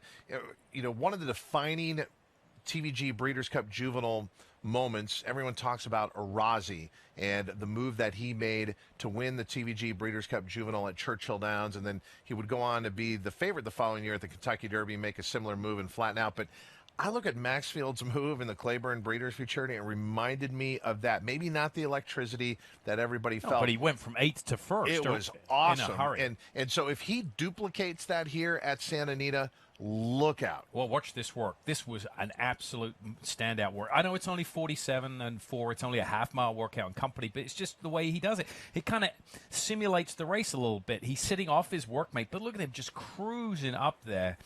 This is a tremendous matchup. We knew it was a 3-horse matchup between 8 Rings, Maxfield, and Dennis's Moment. We saw the workout from Dennis's Moment. Yes, everyone's talking about that. Then we come back a couple hours later, and even more visually impressive is Maxfield here.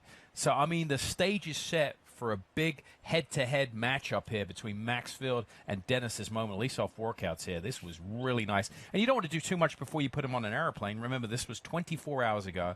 We just saw him get off the van here. So you want to do enough just to take the edge off them so they're not too fresh on the airplane. And he is absolutely at the top of his game. We always wonder, will the TVG Breeders' Cup Juvenile portend of things to come in the 3-year-old season? In other words, is the Kentucky Derby winner in that field? Just with this trio alone, the TVG Breeders' Cup Juvenile absolutely will lead to next year's Kentucky Derby. That was Maxfield completing a half mile in 47.4 yesterday at Keeneland, and he just arrived here at Santa Anita. The Dryer Race Board is being updated. In fact, Michelle Yu is on the phone right now talking to the clockers. We'll bring you back some of the official times from today's workouts. Where's that Chance-a-Lot time? Somebody!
The San Gabriel Mountain Range in full view when you sit in the grandstand at Santa Anita.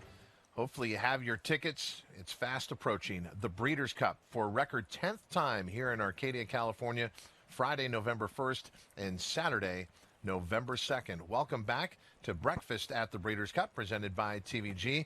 I'm Todd Trupp alongside Simon Bray. Full team coverage of these final preparations taking place for the Breeders' Cup, with 2 days of championship racing coming up in ideal conditions here. The temperatures later this afternoon are going to rise to about 90 again, but then we're going to have a severe cooling stretch where it's going to drop off about 16 degrees over the next few days, and it should be absolutely perfect for the Breeders' Cup. Yeah, I'm fine with that. We need a little reprieve from the heat out here. So, yeah, the conditions going to be perfect. Training's going to be a little cooler, which I think some of the horsemen will appreciate. And, it's going to be clear and beautiful next weekend. It might peak up into the low 80s, I think, come race day Friday and Saturday. Yeah, that's a minor complaint, isn't it? It's absolutely perfect. perfect. When you're wearing a suit and tie, it's a big problem for me. It's true. He'll be wearing his suit and tie on Future Stars Friday, talking about trainer Dan Blacker, as he's going to be sending out Hit the Road in the Breeders' Cup Juvenile Turf, who just had a very impressive workout. And with him now, Joaquin Jaime. Dan, you said you wanted an easy half mile for Hit the Road, nothing fancy. Did he do just that? It's disaster. Complete messed up work. Flavian, I'm going to kill him when he gets back. No, I'm just kidding. No, everything went perfect. I was really pleased. He looked good. As long as the jockey says that he felt good, then all good. So I was pleased with the work visually. I was looking at his past performances, saw there's a long list of owners that own this horse. What can you tell me about the ownership group that owns Hit the Road? It's just a really great group of people. We put it together after the yearling, when we bought him last year after the yearling sale.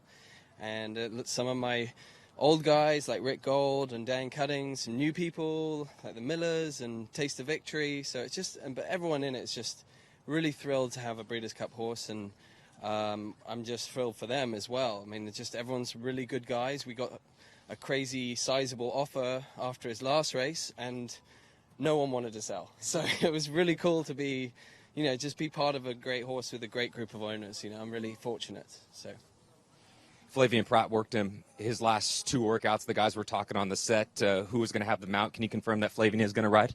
Yeah, Flavian's going to ride. Yeah. Appreciate the time, Dan. Have a good rest of the morning. Thanks, Joaquin. It makes the experience all the much better, right? When you have that good group of owners. It's like training for family and friends. You put a group together. So much emphasis put on, winning a race like the Kentucky Derby, winning the Breeders' Cup Classic. What you have to understand is there's various divisions, and so to win a Breeders' Cup race in your division is as big as it gets. Oh, for sure. There's no question about it. Look, if you can win one of these, it's a tremendous accomplishment because, you can see just the last 2 days, all the competition, it's coming from all over the globe, and it's becoming more and more now with the Japanese, the Koreans. So, yeah, I think that horse has got a big shot, Hit the Road. I really do. And he was so visually impressive last time, and he backed it up there with that workout. Yesterday, Michelle, you showed us the dryer race boards that are down near Clocker's Corner, where they post the workout times of significant horses out on the track, especially at Breeders' Cup time. She updates those boards today for us. Thanks, Todd. That's right. We were a little behind on the ball today, so we got on the horn to the clockers to make sure we had all those updated times, and you can take a look at them here. We had a huge morning as far as Breeders' Cup workers go. Just a couple that I wanted to point out for you. Chancelot, you heard Martine Garcia, how thrilled he was with the work. Take a look at that time, 46 and change. Also, when we were back with Richard Baltas talking about Secret Spice, you heard him say he got her in 59 and change or so. The official work time here, 101, but you see I put the asterisk because the clockers told me they actually didn't pick her up from the 5. They picked her up from the 4. They were a little busy when she broke off, and that is why there's a different time than what Richard got as she officially crossed the wire for him. So there's that discrepancy, but her official time will be the 101 and change. And we're still waiting on a work time for Ollie's Candy, but Eddie Haskell, really nice work there in 47, and you see we've already updated 49 and change for Hit the Road, who just put in that move over the training track. And we will have more to come from that area and updating, obviously, those times. And much anticipated, we've been talking about the Japanese horses clear quarantine here coming up at the top of the hour. Are we going to see them actually out on the racetrack? I think we will today. Yeah, we'll see them once they clear quarantine, hopefully past the 9 o'clock hour. So get a good look at them after that long journey from east. Look down the Clocker's Corner. If someone's down there, can you get me a sausage and egg biscuit? Although Come on, one biscuit. time. One time. No way. Okay, how about croissant? Oh. You know what? I'll take an interview with Bob Baffert. Someone get me an interview with Bob Baffert from Clocker's Corner. I'll take that. All right, we'll be back after this.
Well, there's all kinds of pets around the racetrack. Carla Gaines with a dog that everybody has come familiar with at her barn area whenever you stop in there.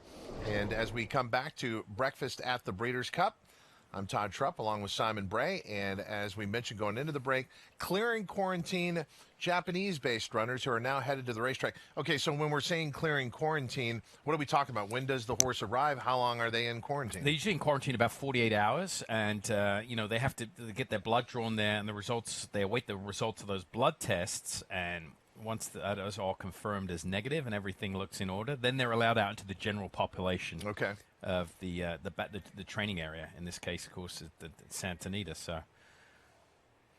And Japanese-based horses attempt to win races all over the world. You and I have had the privilege to go to Japan for several Japan Cups, but you also had a chance, and I went with you to visit the Miho Training Center, and what was remarkable about it is they could simulate any type of racing surface that is out there in the world. If the race was on Tapeta, they could simulate that. And so Japanese-based runners come ready to run no matter where they go in the world. They do. And, their dirt horses run over particularly deep, sandy surfaces. So it's a little bit of a relief when they come to the United States. The track's a little firmer, a little quicker. Maybe they'll say, well, they're a little firmer. We're not used to that. But as far as fitness with Japanese runners, I don't think that's ever an issue. TVG international racing expert Candace Hare tells us more about the connections of the Japanese-based runners in this year's Breeders' Cup. While Japanese-trained horses have found plenty of success on the international stage through horses like Gentle Donna, Orfev, and most recently Amandai, they've yet to make an impact at the Breeders' Cup World Championships.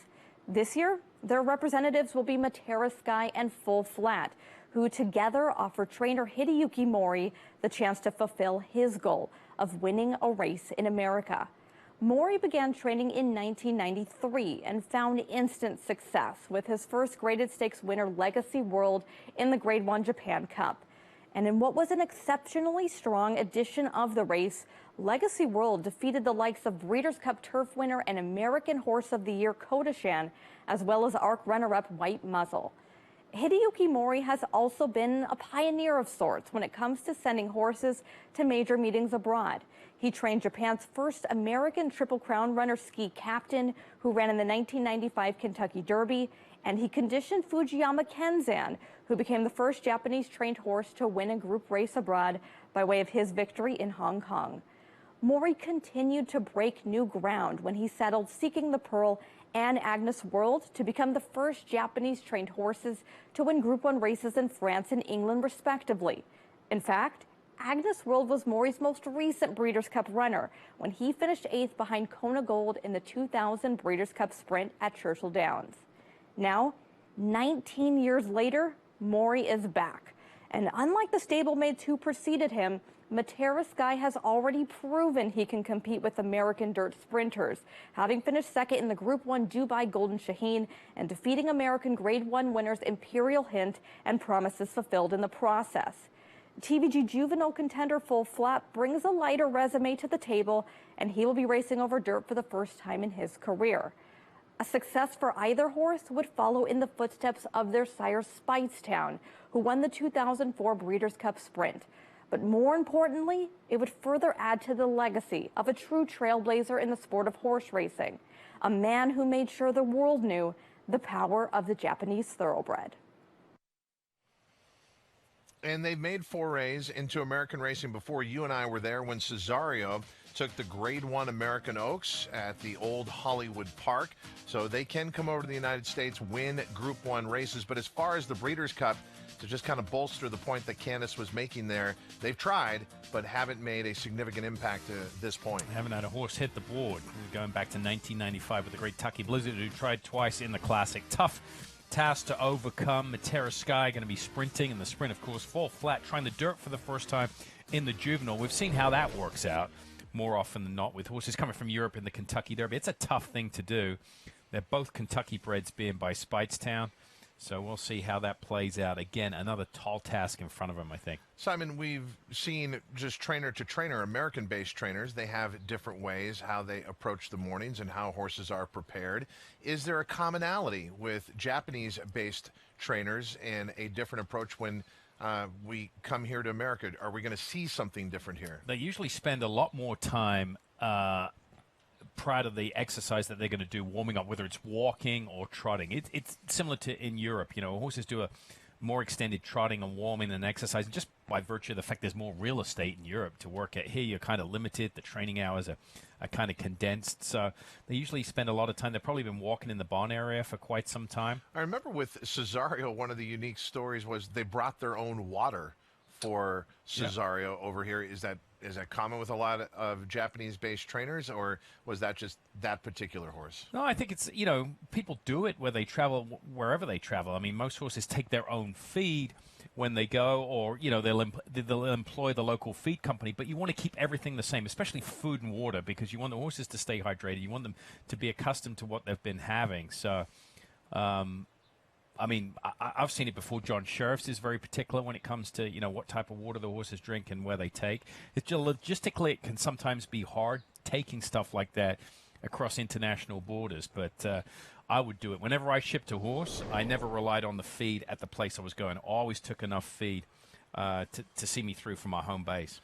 And now the Japanese-based runners making their way to the track with the next set of horses who are coming out. As a matter of fact, they have been put onto the main track. Our next group of workers coming out here, and we'll be picking up the action in progress. A lot still taking place here in the latter part of the training hours this morning here at Santa Anita. You'll see it all here on Breakfast at the Breeders' Cup. And Simon, what about the fact that we are going a different direction here for a lot of these either Japanese-based runners or European-based runners. Is that something they have to get used to, the fact we're going in a different direction here in the mornings a lot of times? Yeah, in the mornings, yeah. Matera Sky's, he's an older horse. He's run 26 times. He's run left-handed and right-handed in Japan. Full flat has been both ways as well. I think it's just getting accustomed to the training hours, horses coming at them. Usually in Europe, you don't have horses coming at you. We don't train on circular racetracks. In Europe, horses train on straightaways. It's the same at the Miho Training Center. They're training uphill on a long straightaway gallop. So sometimes this can be a little confusing for foreign-based runners. They're going the wrong way walking, and now horses will be galloping towards them. Sometimes that can scare them a little bit.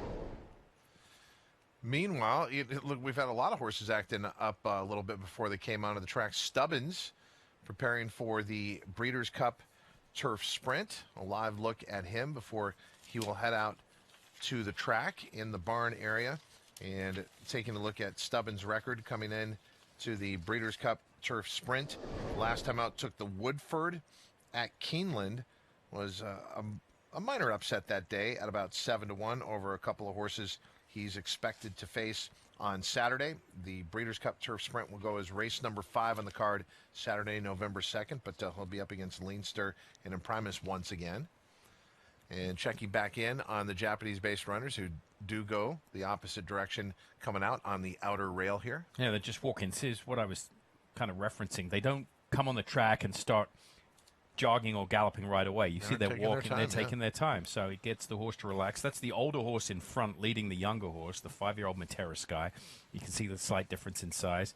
And, he's just very relaxed, and he's just given a little lead to the young 2-year-old there. Both by Speightstown. Matera Sky and a full flat trying to come up with a breakthrough win for Japan. And different races, obviously, and as Simon mentioned, different ages, but both of them big tasks. Trainer Bill Mott has come out with a full complement of horses in a variety of races. He's actually going to have 2 shots in the Longines Breeders' Cup Classic, but prior to that, in the Longines Breeders' Cup Turf, a horse that has done well for him, Channel Cat. Yeah, I mean, always there or thereabouts. Todd Pletcher, excuse me. Yeah, Todd Pletcher, always there or thereabouts. Oh, Channel Maker, excuse me, Bill Mott. The Channel Cat is Todd Pletcher. That was my fault. Channel Maker for Bill Mott, who's always consistent. I mean, always shows up. He quite hasn't had that true breakout performance. I know he won the Man of War earlier this year, but to me, he's always a type of threat. He could jump up. Maybe he doesn't win, but he could fill out some minor awards at a big price. And if you're interested in how the Mott horses are doing, tomorrow is a must-see day. We're going to see all those Mott horses. Alate looks so sensational at Churchill Downs. She's been thriving in the mornings, but we're going to see a work tomorrow. Looking forward to that. He's also sending out Yoshida in the Longines Breeders' Cup Classic. So Bill Mott looking to have a major impact here at the Breeders' Cup, and you will see his horses, majority of them tomorrow, with their final workouts leading to the Breeders' Cup. But this is Channel Maker for Bill Mott. Yep, nice gallop there. Ready for, don't want to do too much here in between workouts, and knowing that this horse is working tomorrow, just get him around there safely. And some horses, their first morning or first couple of days at a new venue, they are a little more aggressive because it's a new venue and it's kind of the adrenaline is pumping, but you can see he's very alert, just skipping over the ground. What is unique about the 1.5 miles as far as the layout at Santa Anita for a turf race? Yeah, well, they come down the hill. We're going to be. We've talked about how the downhill course has been taken out of play as far as the sprint races, but in the 1.5 mile race, they will come down the hill.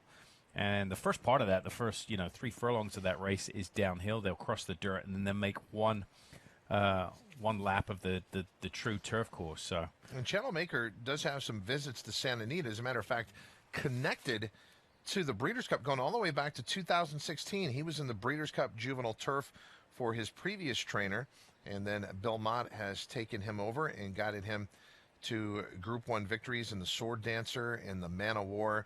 And he's definitely, like a lot of turf horses, getting better with age, and he comes in at the age of 5 looking for another significant win and coming back to Santa Anita a better horse than he was here when he previously visited. Yeah, I mean, he won the 3rd leg of the Canadian Triple Crown as a 3-year-old on the grass, going 1.5 miles, the Breeders' Stakes. And you can see he's a turf horse. Look at his high knee action in the slower paces. You can see, a very different way of moving compared to some of the dirt horses we've seen that kind of lower to the ground and just skip over it.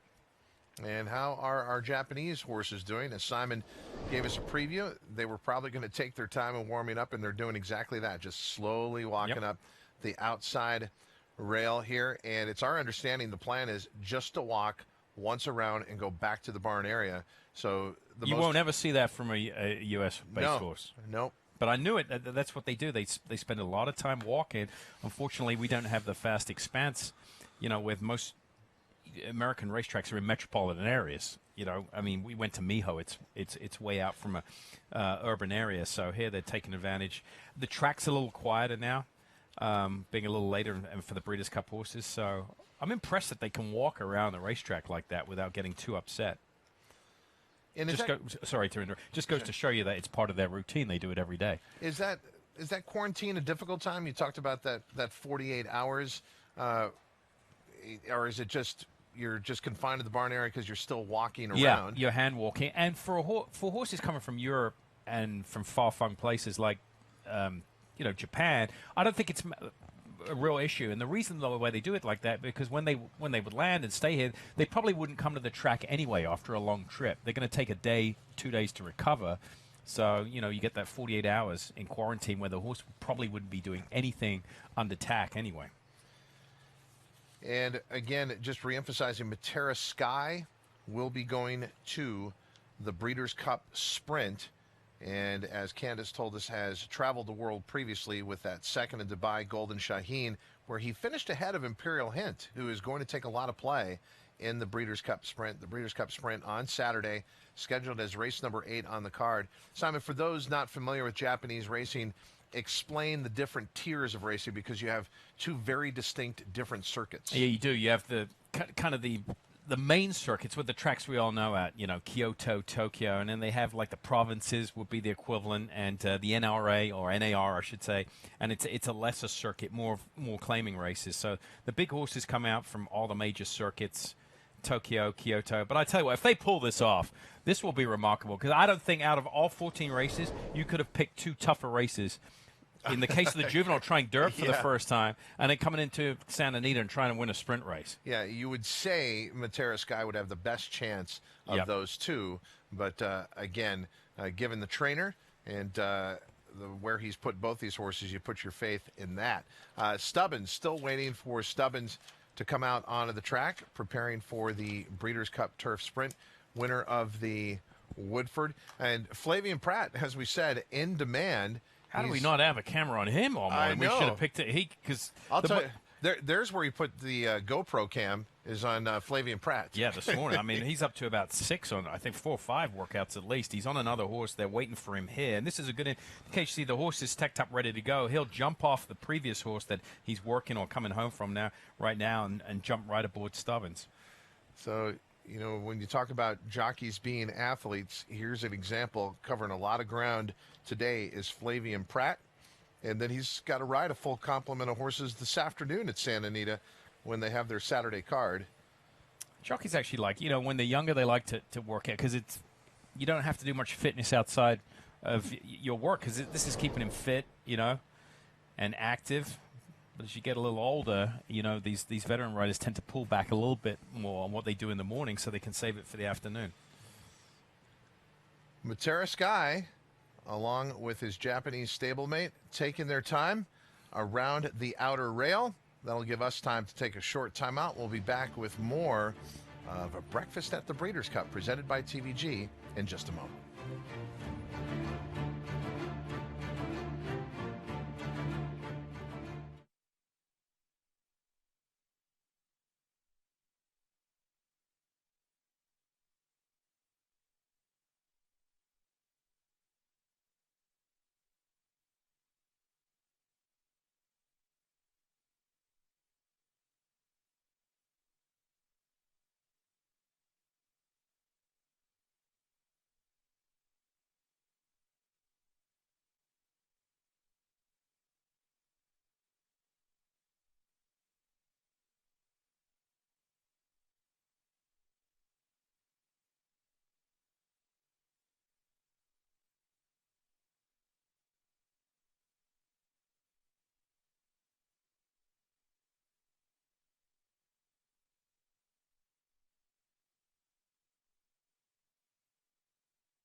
Welcome back to Breakfast at the Breeders' Cup, presented by TVG. I'm Todd Schrupp, alongside Simon Bray. That'd be a good spot to watch, wouldn't it? That little stand right there. Could you do it? I'm a little scared of heights. I've been in the press box here. No, there's a lot of great views at Santa Anita. I'm not one for heights, but yeah, I've walked out on that roof. It is pretty spectacular, and that would be a fantastic place to watch all the activity here this morning. So the Japanese are not just walking this morning. They decided to walk and turn around, and they're just cantering the right way here. Very relaxed. I'm impressed with how they've behaved here coming on the track for the first day. Look at this. Head bowed. That's exactly how you want to see him. When a horse bows his head like that, he's inclined to use his hind end a little more, so it develops their hind end. If you have the head up, their gait is not right. It's a bit like us. You want to walk with your shoulders back, Todd. Yeah. You don't want to be hunched over. I'll tell you a guy who's got perfect posture, Joaquin Jaime, and he's starting to get that V shape from all the CrossFit he's been doing. Well done, my friend. And I think Flavien Prat's got perfect posture as well, because he's got to be as fit as he possibly can with the morning he has had. He just told me this is his 6th horse that he's going to be working out. You saw Flavien just hop off one there for Dan Blacker. He's going to hop up aboard Stubbins right now for trainer Doug O'Neill. So this is his 6th horse that he is working out this morning. Just talked to the Connections a second ago. Stubbins is going to go a half mile by himself on the main track, and this is a mount that Flavien Prat has actually picked up for the Breeders' Cup for trainer Doug O'Neill. If you recall, just a couple days ago, Pee Wee Reese, who was going to be supplemented into the Breeders' Cup, ended up being sidelined with an injury, and he is not going to be entered in the Breeders' Cup Turf Sprint. That was going to be Flavien's mount. So Derek Lawson lined up this horse, Stubbins, who Flavien Prat is going to be working a half mile this morning here at Santa Anita. Well, and there's a trophy given to the jockey who has the best performances over the 2 days at the Breeders' Cup. With all the mounts that Flavien Prat is getting, he's one of the guys you'd be looking towards. He gets the trophy this morning, right? 6 of them. He might ride more this morning than he will do this afternoon. Flavien Prat in demand and now aboard Stubbins, preparing for the Breeders' Cup Turf Sprint. The quality of the field there, unmatched. And with the 5 furlong distance, even with a pretty quick time that they have here over this turf course, probably a safe bet that they'll lower the course record here with everyone that's lined up for the Breeders' Cup Turf Sprint. Stubbins coming off a 5.5 furlong win at Keeneland. Obviously going to be a different type of race that he's going to be facing here at Santa Anita. Yeah, like they went to, he rode him in Dubai. He knows this horse. He rode him in the UAE Derby, which they tried after a blowout maiden-breaking victory. But then they regrouped once he came back here stateside and put him on the turf, is where he belongs. And he's run 5 furlongs before, Delma, behind Eddie Haskell, behind Tribalist, some of the veterans of that division on this circuit. He's run well. His last race, I thought, was a breakout performance because he was facing older horses again. He took on Eddie Haskell in the allowance race, and then he tried to win the La Jolla. That didn't work out. But I think 5.5 furlongs, 5 furlongs is where he's found his home now. And again, as I said earlier, this race is more about luck. I mean, you can have all the talent in the world, but post position is going to have a lot to say, and Tripp is going to have a lot to say in this race. Stubbins was anxious in the backside area before getting out on the racetrack, and you can see he's ready to do his work here this morning with Flavien Prat aboard. Stubbins for trainer Doug O'Neill, owned by McShane Racing, a dark bear brown colt by Morning Line out of the Atrof Mare Sierra Vista, and was bred in the Commonwealth of Kentucky by Patrick and Brittany Dershey. And Stubbins preparing here this morning, his last major workout before the Breeders' Cup Turf Sprint. Nothing fancy here. You heard from Joaquin, just a half mile. And if you look at his workouts prior to this, they're all the same. Easy half mile. These sprinters, you don't have to do much if they're running on a consistent basis, which he has been. If you look at Stubbins, has been on the go since July. So, he flew to Keeneland, flew back. You don't have to do any of the fitness. We're not looking for fitness here. We're just looking to keep, good muscle tone, keep the lungs nice and clear.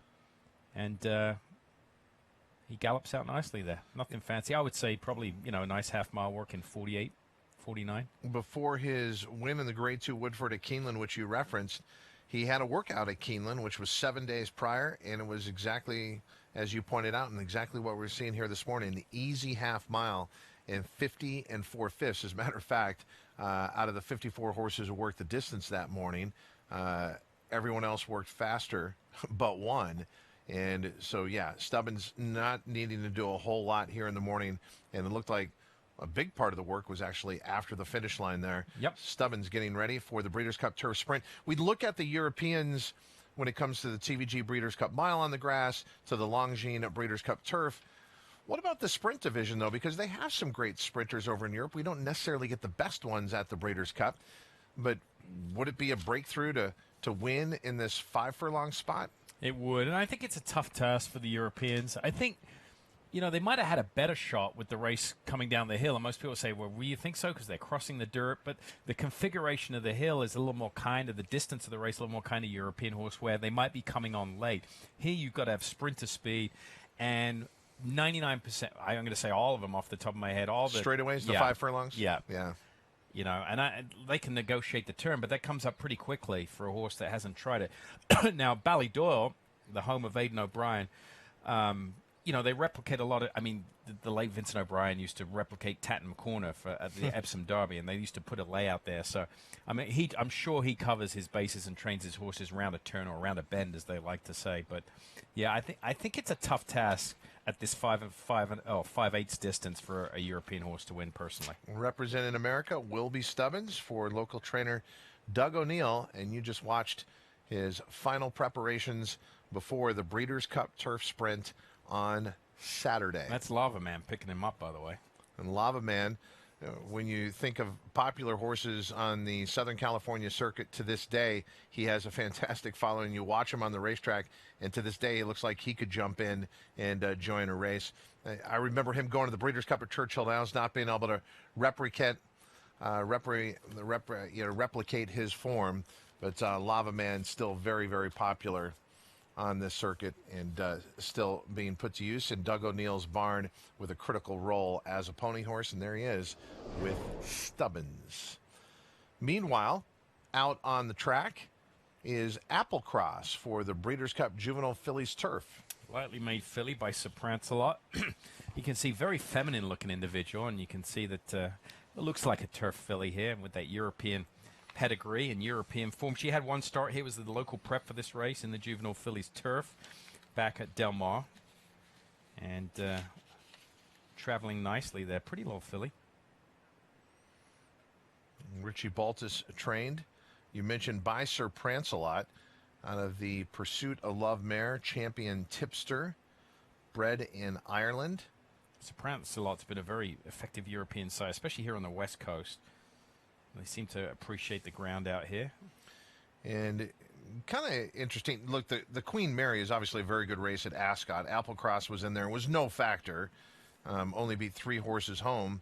But Kamari, who was second in there, is pointing towards the Juvenile Turf Sprint on Future Stars Friday. And Applecross comes out of that race, the Group 2 Queen Mary. Kamari obviously is going to get a lot of attention in Kamari's respective race, the Juvenile Turf Sprint. Yeah, she's coming off winning in December, talking about Kamari for Wesley Ward. There she comes, got a nice empty track to gallop on. Making an impression before he flew from Kentucky was Maxfield, preparing for the TVG Breeders' Cup Juvenile. We also got to see him arrive live here from his van and then taken to his stall with trainer Brendan Walsh handling all of that. And for more on Maxfield and Brendan Walsh, Michelle Yu. Guys, I'm down here with Brendan Walsh, who just got in town with Maxfield. And I got to ask, you flew on the horse flight. I heard it was a little chilly. Other than that, how'd it go? Good. Everything went pretty good. Michelle, we loaded good. It was raining in Louisville, which was the only little thing, but we can't do anything about that. Everything went to schedule, and we're in here nice and early, like lunchtime, so I think it's good. It kind of keeps them in their routine as much as you could possibly do coming out here. What kind of mentality do you expect from the horse doing things like this, getting on a big airplane? I mean, traveling with kids is one thing, but you can't really explain to the horse, we're going to put you in a box, it's going to move, and then you're going to go, vroom. Yeah, and I don't believe he's ever flown either. I think he was in Kentucky all his life and Florida when he was broke, but no, he took it like he usually does. As you can see, there's not a mark on him. He hasn't turned a hair, so it seemed like everybody seemed to fly pretty good actually in general. There didn't seem to be any dramas anyway. What's the day like as far as a travel day goes? What time do you get to the barn? How does it differ from his normal schedule? Well, it's a lot different. On a schedule like today, it's a lot different because they left Keeneland at 2:30 in the morning. So you're basically, you don't have a whole lot of time to do anything. We fed them last night at kind of midnight, just after midnight, so that they'd have a feed on board. And, get them on the van that early. There's no traffic. They got straight to Louisville. On the plane to get here, I'm just getting them settled in now, and we leave them alone for the day and let them rest. And, we'll probably do a little bit with them tomorrow, maybe bring them out and give them a little jog. And what are you looking for them the day after travel? Like, do you expect a horse to be jet lagged, or should they just kind of wake up and be acclimated to what's going on? The main danger is it's like humans, it's dehydration. So, in a few hours we'll take their temperatures and monitor them, make sure they're drinking and eating. And, just keep an eye on them and see that they've travelled well. And we'll probably give them some fluids this afternoon as well, just in case, as a precaution more than anything. And that generally, unless they get stressed or whatever, that generally takes care of them. About how long was the flight to get here? Less than 4 hours, about 3.5, 3:45, so it wasn't too bad. Easy, direct flight here, guys. But I was talking to Jorge Navarro earlier about Chancelot when he actually flew in for the Sprint Championship, and he said it was supposed to be a 6-hour flight. It ended up they made 2 stops, and it was over 13 hours. So sometimes travel plans don't exactly go to plan, but happy Maxfield got here very quick. We got to love those directs. Rich Bayerlein at TVG, are you listening? You got to love those directs. Yeah. Yeah. And you got 1B is better than 41B too, Rich. Come on, Rich. We'll be back with more Breakfast at the Breeders' Cup, presented by TVG, after this.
Getting so closer to a record 10th Breeders' Cup at Santa Anita. It'll happen Friday, November 1st and Saturday, November 2nd. Welcome to this Saturday edition of Breakfast at the Breeders' Cup. I'm Todd Trupp alongside Simon Bray. This show presented by TVG, and TVG is also very happy to be presenting sponsor of 2 of the most anticipated races, the TVG Breeders' Cup Juvenile, truly the highlight to Future Stars Friday, and then what is consistently always an exciting race, the TVG Breeders' Cup Mile on Saturday on the turf.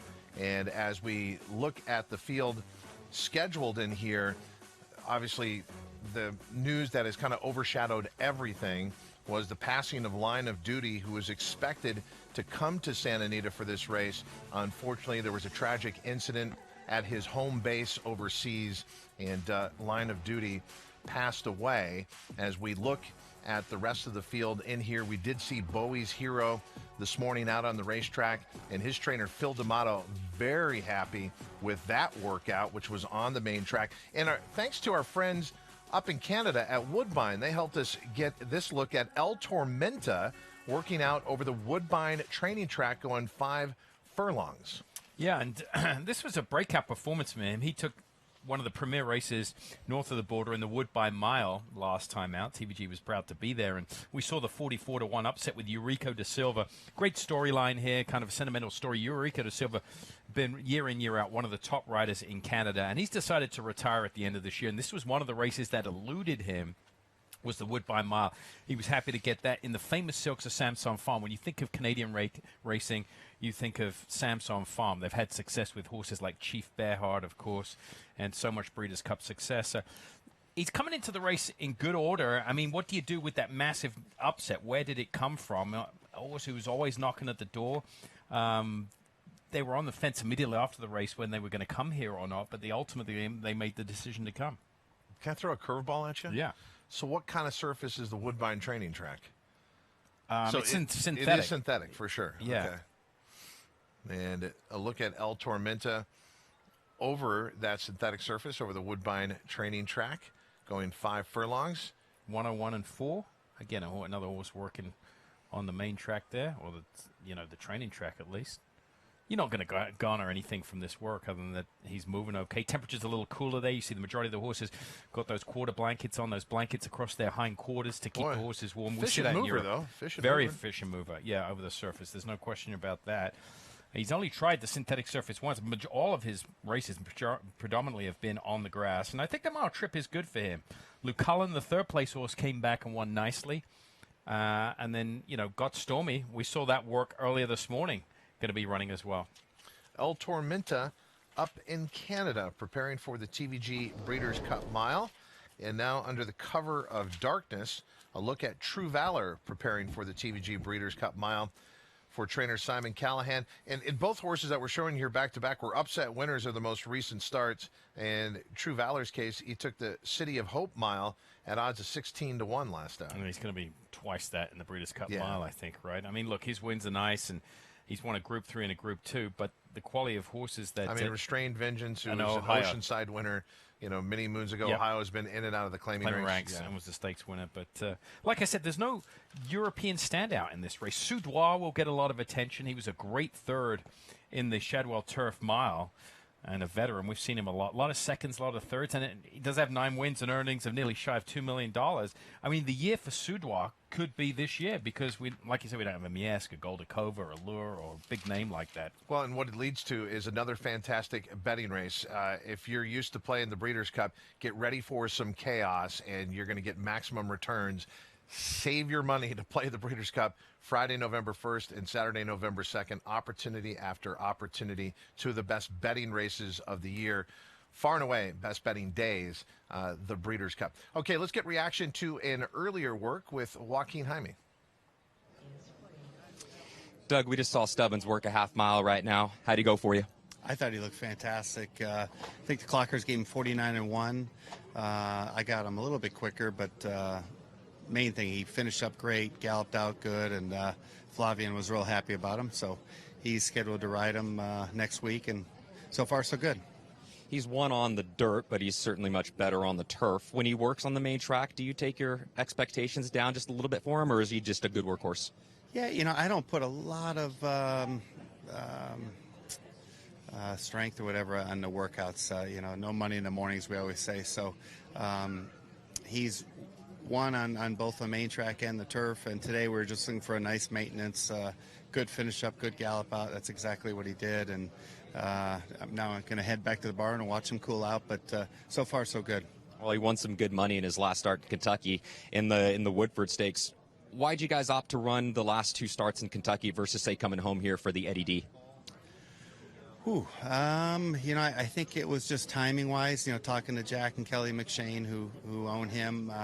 We just thought that was in his best interest. And looking back, it probably was. He ran really well in both those races, and the Kentucky Downs race too. The pot was huge, and then the last race, just the timing set up good, and God, that ride Joel Rosario game was just unbelievable. But we've got the Joel Rosario here in California with Mr. Pratt on him, so we're excited. Thank you, Doug. We'll let you get some breakfast and go back to the barn. There you go. No more breakfast, but a little coffee and then back to the barn. Thank you.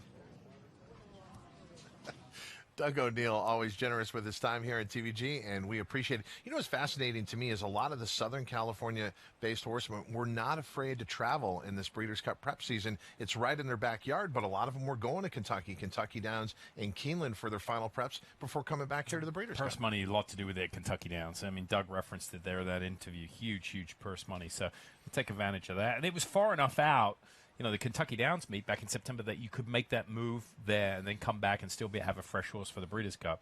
The Southern California-based horsemen going to have a big say in a lot of the outcomes for the Breeders' Cup. We talked about how there are several clockers across the country. Some of them are published, some of them are private, and work for specific organizations. One of the most respected names in that business is Gary Young, and Gabby Gaudet is with him. Here with clocker Gary Young, and he's been at this for 40 years, so we definitely want to get your perspective of some of these workers leading into Breeders' Cup weekend. So far, how's it been going overall? How do you think the track has kind of changed over the course of the past couple of days? It was definitely tighter this morning. I think the people that look not only at the Breeders' Cup works, but just the works in general, the track was tighter this morning, and horses were getting over it very well. Times were faster. There was better horses working this morning, which has something to do with why the times were being faster. But most of the horses that have been timing throughout the winter that worked this morning, they went a little faster than they have been for the track in this meeting this fall, I should say. They went faster today. They did. Talking about some particular works, we'll start with Donna Veloce. What did you see with this work? What did you like? I mean, this filly, from the time she started working for her first race, she's been a freak. You can question if she's ready for this off of just one race. You can question whether she wants to run this far or for one race. But from a talent standpoint, I can't question whether she's as good as these fillies. I think she really is. Her workout was terrific. She laid behind a horse of Callahan's that runs later on today, Stretford End, an older horse, and just blew him away in her last work. She's rated behind horses very well in the morning. That being said, as fast as she is, particularly if she draws an inside post, she might be in front in this race. And it's a very tough call to say. I mean, if you bet on her and her inexperience catches up to her and she runs fourth, you're going to feel like an idiot. But if she goes out there and pays $11 after watching her train all fall and up to this race, and you don't bet on her, you're going to feel like an idiot then too. Maybe a lose-lose. We definitely don't want anybody to feel like idiots, but we do want to talk about the Juvenile. And Dennis's moment, it was the buzz horse yesterday for sure. What did you see from this work? What did you like about it? He started off and he broke 12 for the first eighth, but he wasn't pulling. Tammy was just sitting on him. He's got a natural route type of stride, and he's already proven that by winning going around 2 turns at Churchill before he came here. It was a terrific work. You can really see in both his body shape, his markings, and his stride that 'tis now in this horse. He deserved to be the talk of the town after that workout yesterday. He did. He could definitely bring his game out here and win this race without surprising me or anyone else after that work. I don't want to put you on the spot, but I know you did watch Max Field's work at Keeneland. How do you compare those two workouts with these two Breeders' Cup juvenile contenders? Even though they're both shipping for the race, that could be your exact in here. That could definitely be your exact in this race. Maxfield, that was almost like a video game move that he pulled at Keeneland that day. And the work that I saw on him after the race at Keeneland, he looked like he was just coming off the ground. Very impressive looking horse. I've not seen him in the flesh, but just in the videos, very impressive looking horse. Shifting gears a little bit to Midnight Bijou, I want to talk about her most recent work too, because it wasn't the fastest. But why is that? Why is it more important to watch the workout and not necessarily give full weight to the final time? Final time is just a very small piece of it. Like I've had 101 and change works like Midnight Bijou's that I've absolutely thought were terrific, and I did in her case the other day. And I've had 58 and change works that I really didn't like that much. So the final time is just a piece of the puzzle. It's not the whole thing. It's not even close to being the whole thing. Her work, she was just in hand the whole way.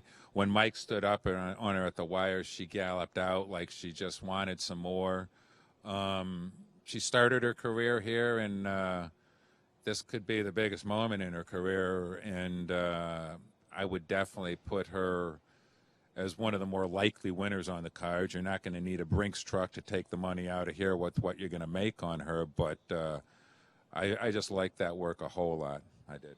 All right, well, that's Gary Young there, and we kind of talked about some of the most impressive workers beforehand or before this interview, so that's just a closer look at some of the horses that have impressed him with 40 years of knowledge. Back to you guys.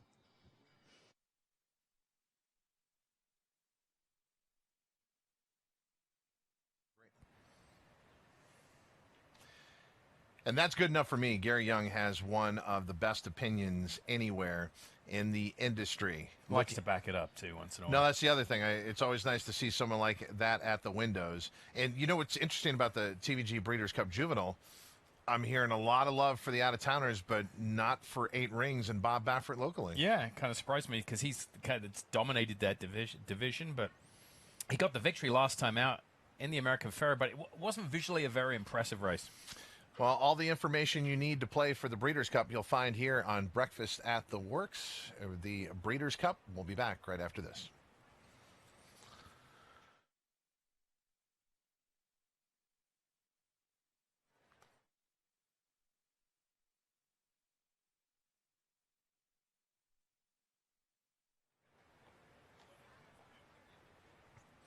And we're back. And what has been a busy morning here at Santa Anita, starting to slow down just a little bit, but Michelle Yu is not slowing down. Hey, Michelle. Guys, I'm back here with Juan Leyva, who is the assistant trainer to John Sadler, and we're actually going to watch what happens the rest of the morning after horses work and what goes on at the Sadler barn. But before we bring this horse out, Juan, I just want to ask real quick, how'd the Ollie's Candy work go? She worked great. I mean, there was a lot of traffic out there, but her work went well, and I was happy the way she did it. All right, so this is something that you guys do at the barn. You check horses after they work. Can you tell us what you guys are looking for as you come and you jog the horse? Well, when they jog, we want to make sure that they jog sound, their head doesn't bob. Usually if it bobs, that shows that they're hurting somewhere. And after we jog them, we check their legs, put our hands on them, check their feet. And usually you'll look for warmth or filling. And that's basically what we do. We make sure that they're okay. So this horse jogging really nice, like you said, evenly, and you can see his head maintaining one stance there, so not displaying any outward signs of being unsound. Do you do this on race day, or is this just after they work? When do you generally jog them? We do them race day and after they work, and also certain horses will jog them early in the morning at 4:30, make sure that they're going to be okay. And, you know, we just want to be proactive, make sure that nothing happens out there. You can come show us how you flex a horse as well. So what happens when, after they jog the horse, they're going to come down and flex him to see if they show any signs of just being ouchy? Rub our hands down, or run our hands down their legs, make sure that there's no heat or any kind of swelling, you know, that the joints are nice and tight. There's no filling back here either. So this horse obviously looks really well. She's pretty sound. And, I mean, there's really nothing else we do as long as they're okay. If we find something that we don't like, we'll have our vet look at it and, you know, double check, make sure we're okay. All right. Thanks, Juan, for joining us. All right, guys. Guys? It's a great segment. Yeah, right and a there. lot of people don't realize, again, soundness concern for every horseman and woman, and so much goes on day to day, race to race, in making sure that happens. People, I mean, most barns do that each and every day. You come in, it's the trainer's responsibility. I used to check their legs, all 4 legs. You know, you run your hands down their tendons, their suspensories, over the joints, the knees, flex their ankles, check their feet, and look for any sign. Again, it goes back to what I was saying. You've got to, you've got to have a point of reference. So to have that point of reference, you've got to go every day so you know what you can compare to. It's like you were saying, this is just a snapshot of the work. If you just jump into a horse's stall one day and feel their leg and say, oh, this isn't, this is wrong, you don't know if that horse has been like that for 2 years, 6 months, 2 days. So you need to be there all the time to keep your eyes and have a point of reference. Yes, so many people in this industry, the reason they've dedicated their whole lives to it is because they love the horse. That's where it all starts. That's a good example of how the health and well-being of our equine athletes is at the top of the importance when it comes to our sport.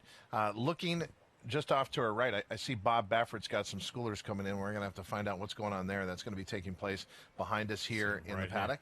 Just right on my show. He's Is he walked right to our there? left. I think they're going into the saddling stall. Is he trying to avoid us? He walks around this way. Okay. Yeah. We're going to have to track Bob down and find out who he's brought into the paddock behind us. So preparations continuing here for the Breeders' Cup, Friday, November 1st and Saturday, November 2nd, coming up at Santa Anita. And again, tickets still available. The Filly and Mare Sprint, let's take a look at the pre-entries. And Koch is expected to be the favorite in here for trainer Brad Cox, and a lot of his big horses that he's brought out here having their workouts, their final major workouts at Churchill Downs, and under very good weather there. Back on Friday, October 18th, Koch working 6 furlongs at Churchill. Yeah, it might be a fake name, but it's not a fake work. Not at all. And this is legit, and a very, very impressive workout here. She's a good workout horse, and again, she's a sprinter, so they're a little more upbeat, a little more up-tempo, and they tend to be a little more flashy than, say, a 1.5-mile horse working that doesn't possess this type of speed, but makes a nice appearance here. Typical Brad Cox there with a white bridle, his saddle town. You can see the rider just reached up. He took another grab there, he doesn't want her to get away from him and go too fast early. So, again, it's just trying to keep her within herself here and not going too fast. A filly like this could work very, very quickly if you let her. So, again, it's my analogy. You're taking your foot off the brake pedal rather than hitting the gas pedal. Could you look at this in the context of she really does love Churchill Downs? She did have one loss. That was back in June when she took on older horses. But her debut win was at Churchill Downs. She won by daylight. And then that win in the Dogwood last time out, she won by 8. So would it be natural to assume she loves the surface, so the workout's going to be great at Churchill Downs? The real question will be coming to Santa Anita for the first time. I think she'll handle it. I think she'll handle the surface here, particularly as it gets a little quicker. I think she'll handle the 7/8. I think that's a lot to do with it. She's a good 7/8 horse, and this is a real niche distance. Like I said, you find horses that are effective at 7/8. I always say it's like a 400-meter track and field event. It's very, very tough. It's right in the middle between a sprint and a 2-turn race, and you find a specialist at this trip, and they're very, very effective. Look, she beat Serengeti Empress in the test, and we know how good she was behind Guarana in the Acorn Kentucky Oaks winner. Let's not overlook that quote-unquote minor stake win in the Dogwood last time out. Bell's the one coming back to win the Grade 2 Lexus Raven Run at Keeneland. So, as you would say, her form has been franked. Koch working 6 furlongs in 1:12-1 a little over a week ago before coming out here to Santa Anita as the expected favorite. Tremendous. Yep. Just a tremendous, huge work. The best. Oh, I see where you're going with that. Koch. Just using some adjectives. Tweet everyone about it. Yep. Favorite for the Breeders' Cup Filly and Mare Sprint. All right, we're going to figure out who Bob Baffert is schooling here in the paddock when we return. It's Breakfast at the Breeders' Cup, presented by TVG.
The Breeders' Cup returns for a record 10th time to Santa Anita, and the Breeders' Cup flowers draped over the immortal Seabiscuit here. You look at all the monuments around Santa Anita, it's a reminder of the rich tradition of racing overall. Some of the greatest have come here to prove themselves at Santa Anita, and they'll do it again in the Breeders' Cup in 2019, November 1st and November 2nd. Bob Baffert is in the saddling enclosure, schooling a couple of key horses for the Breeders' Cup. Michelle Yu is with him. Guys, I'm here with Bob Baffert, who's schooling, I think, half of his barn right now, or at least his Breeders' Cup contingent. You're looking at 8 rings. Bob, what are your thoughts on him and how he came out of his last race? No, he's been really, he really hasn't missed a beat. He came out of it really well.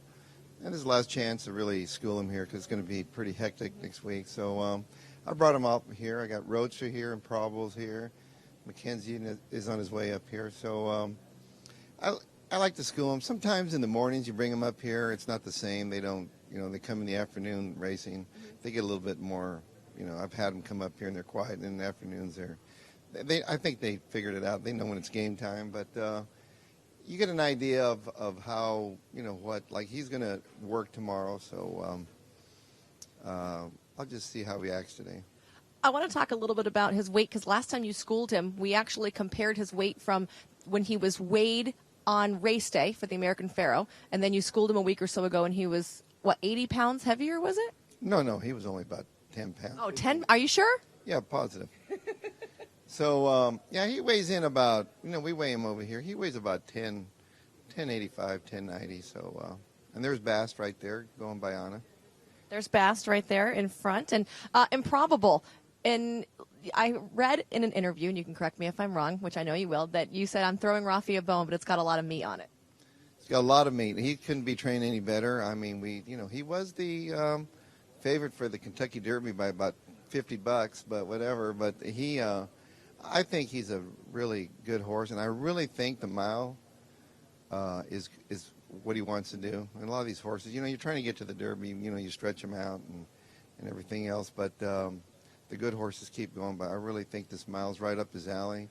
It's a tough, competitive race. I think the dirt races, all of them, are so competitive this year. I mean, you cannot make a mistake. Roadster, you call him the forgotten horse, but you said he can't be doing any better? Unfortunately, we had setbacks with him, his hind feet, but he's doing really well. He's filled out. I'm going to run him on the undercard, going 7/8 on Saturday. And it's one of those races where it might be a little short for him, but I really think it'll set him up for later on, and we can run him somewhere back east after that. But he's really coming to this race really great. What about Mackenzie's last work? I think all the clockers seem pretty impressed by it. Well, I was pretty impressed by it, but I mean, we let him do what he does, and I wasn't really hard on him coming into the Awesome again. I thought it was, get a good race out of him stuff, but I think now he's doing really well, but he needs to get some racing luck and run his race, and I think it's going to be another tough race, but he's up for it, and I'm really excited about him. Thanks for spending the time with us.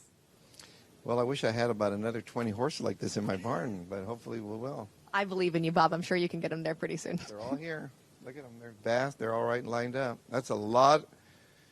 I could sell those horses and I could retire. It's so much more fun to run them, though. That's right.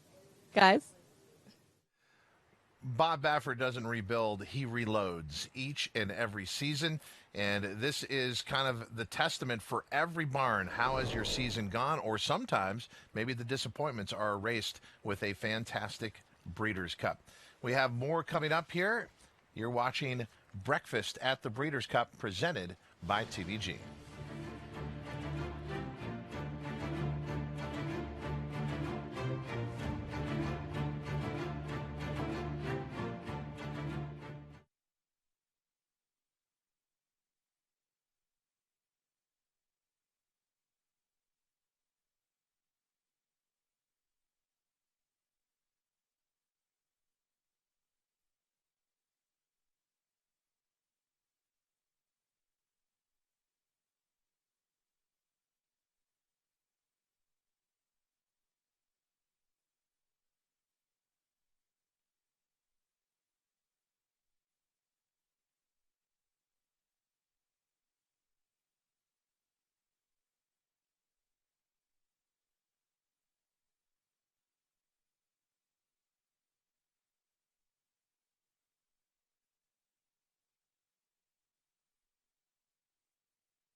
Out on the racetrack, preparations continue here at Santa Anita.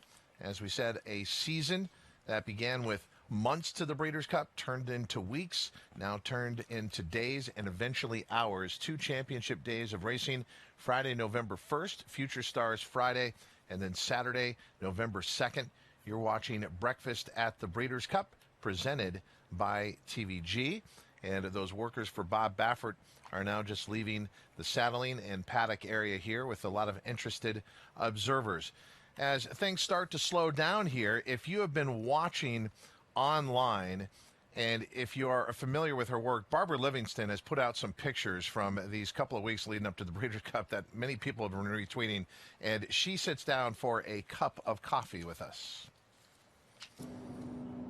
Welcome here for another edition of Cup of Coffee here at Breakfast at the Breeders' Cup. I'm Gabby Gaudette, handling the duties today, and happy to be joined by 6-time Eclipse Award winner Barbara Livingston. Barbara, how are you doing today? It's a beautiful day. We're here. How lucky are we? We are very lucky. I mean, what is this time like for you in prep for the Breeders' Cup? What are these this week and next week like for you? I mean, it's obviously wonderful, and we're thrilled to be here. It's incredibly stressful because how many horses do you have from different countries, different people, and it all just comes together, and there's limited time in a morning. So it's spectacular, it's nerve-wracking, it's everything in combination. I wouldn't trade it for anything. Well, we have to, let's at first acknowledge the presence of the pile of cameras that's here right now.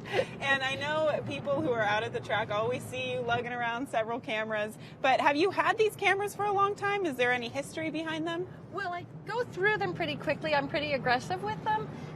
But they're all Canons. They've been Canon since about 1984 or 85. And about every year or two I have to buy all new ones. I also have a lot more elsewhere that will be coming in for Breeders' Cup days. Okay. But yeah, I can only carry 3 each morning just because of the weight.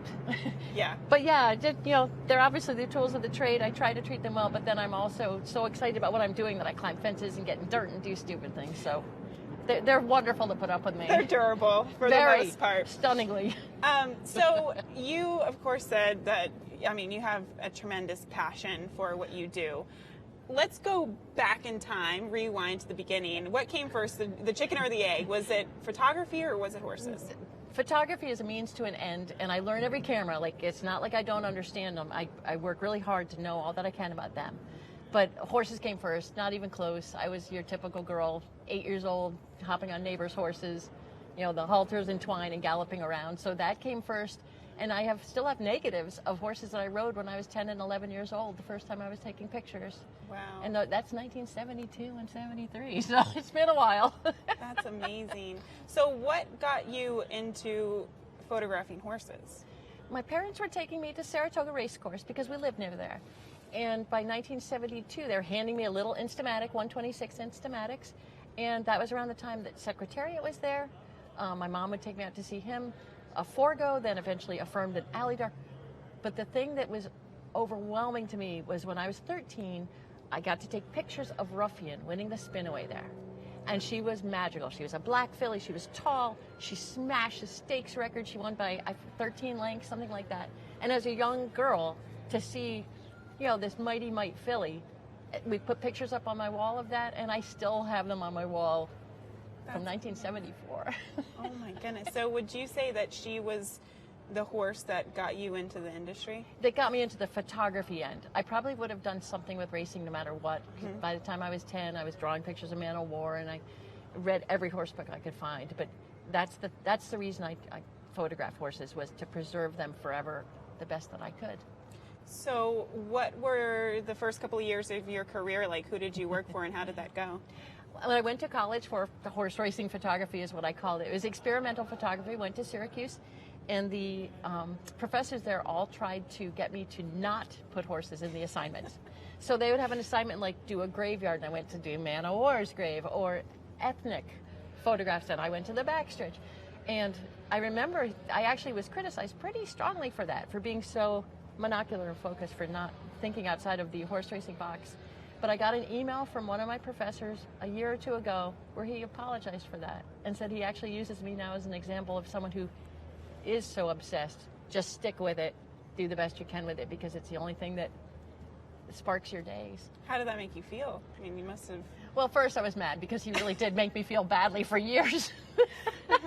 But then, obviously it's thrilling, and the fact that he followed my career. I graduated in 1984 from Syracuse, so the fact that he had followed it and paid attention was pretty overwhelming. That's pretty great. That was great. Since we're here at the Breeders' Cup, I think it's probably important to ask you, what have been some of your favorite memories from past Breeders' Cups? It doesn't, you could talk about the venue and the experience, that particular venue, or any certain horses or stories that really stood out to you. Yeah, part of the fun for me was always going to all the different racetracks. A place like Woodbine I would normally not get to see, so that was always fun for me, and I do miss that. But it's hard to complain about a backdrop like this, and it's hard to complain about the contingents of horses that come in from everywhere every single year. One of my first favorite ones was Go for Wand, winning the juvenile fillies, because I had a big crush on her jockey, Randy Romero, and I'd never had a crush on a jockey before. I never have since. No offense. But for that moment in time, she won so easily, and she beat a bunch of other horses that people thought a lot of. And Randy, with that smile, he'd been through a lot of health issues already at that point, was one of the most beautiful things I'd ever seen. And how do you not be happy? Julie Crone was one of my best buddies, and she won with Half Bridled. You know, the 17-hand strapping dark bay filly. How fun is that to see? I'm trying to think. Cigar, obviously, and Bill Mott was so good to all of us. I went to 17 of Cigar's last 20 races, so to see him winning, the incomparable Cigar was pretty unbelievable. It's sort of hard. Almost every year there'll be somebody that's overwhelming to me. Just something that gets your tears going. If it's not Songbird and Beholder, shame on you. Yeah. And I also bet on Blame, but don't tell me that. Well, I think everybody's going to know now. But you brought up Beholder, and there was one picture that I looked at in your gallery of Richard Mandela holding Beholder, and that was such a beautiful photo. Could you tell us more about that photo and the story behind it? Yeah, I always try to, when I am no longer on this planet, I'm hoping that my pictures will end up at a spot where people, such as Keeneland Library, where people in the future can see our memories and see what we've seen. We've been so lucky to see these things. Something like Beholder and Richard Mandela is a part of history that we're so proud to see, and at the time it can be fleeting. And so I try to make my way to those different barns and ask the people if they will take a few minutes to let me photograph them. And people do. They're so proud of their horses. They love them so much, and the horses love the attention, of course, which they always get. So Mandela sort of acted indifferent. So I went up, and of course he had a pocket full of peppermints, and he had on a nice hat, and he looked really fantastic. And he stayed out with her for about a half an hour, where I thought I'd get a 2-minute span. I thought I'd get a 2-minute span in the stall. So he said, I could bring her out. Yes, please. So those moments are the moments that, when I'm gone, I hope some of those pictures remain long after me, because I'm not the important part. It's the memories of what we're creating here.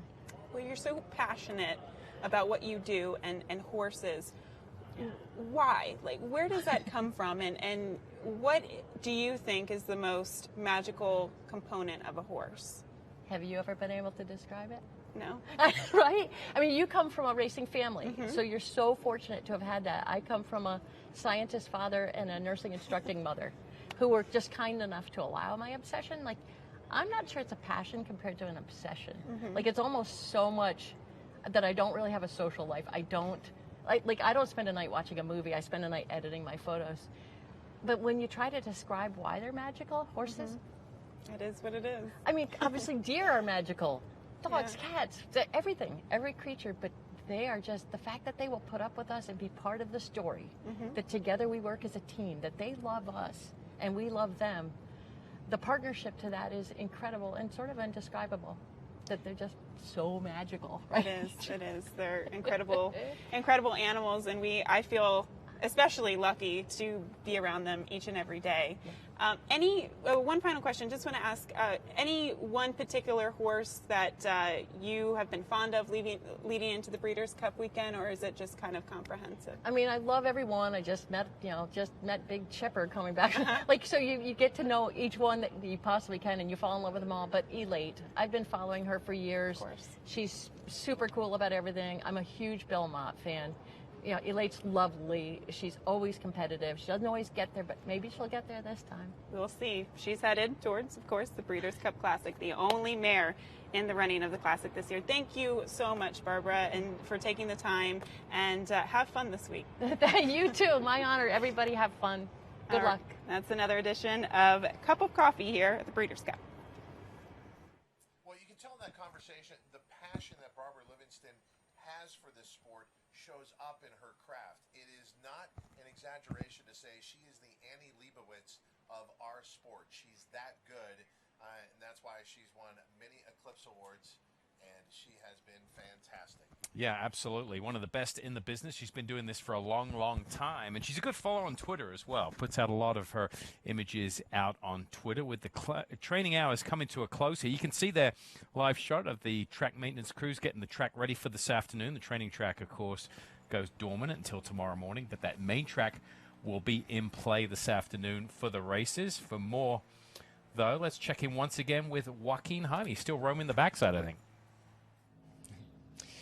Yes, I just want to switch gears a little bit and take a look at some of the notable international horses that we can expect to arrive here this afternoon. Later on this afternoon here at Santa Anita, we can actually expect 6 international horses to come later on today. Simon Crisford's going to have a couple in here, beginning with Al Ali. That horse is going to be in the juvenile turf sprint. Just won a Group 2 at Doncaster in his last start in his 3-for-5 lifetime. Albina expected to arrive on that same flight as well in the juvenile turf, or juvenile fillies turf rather, for the Niarchos family, who they've had success here at Santa Anita before, when Six Perfections won the 2003 Breeders' Cup Mile. That filly just won the Group 1 Prix Marcel in her last start.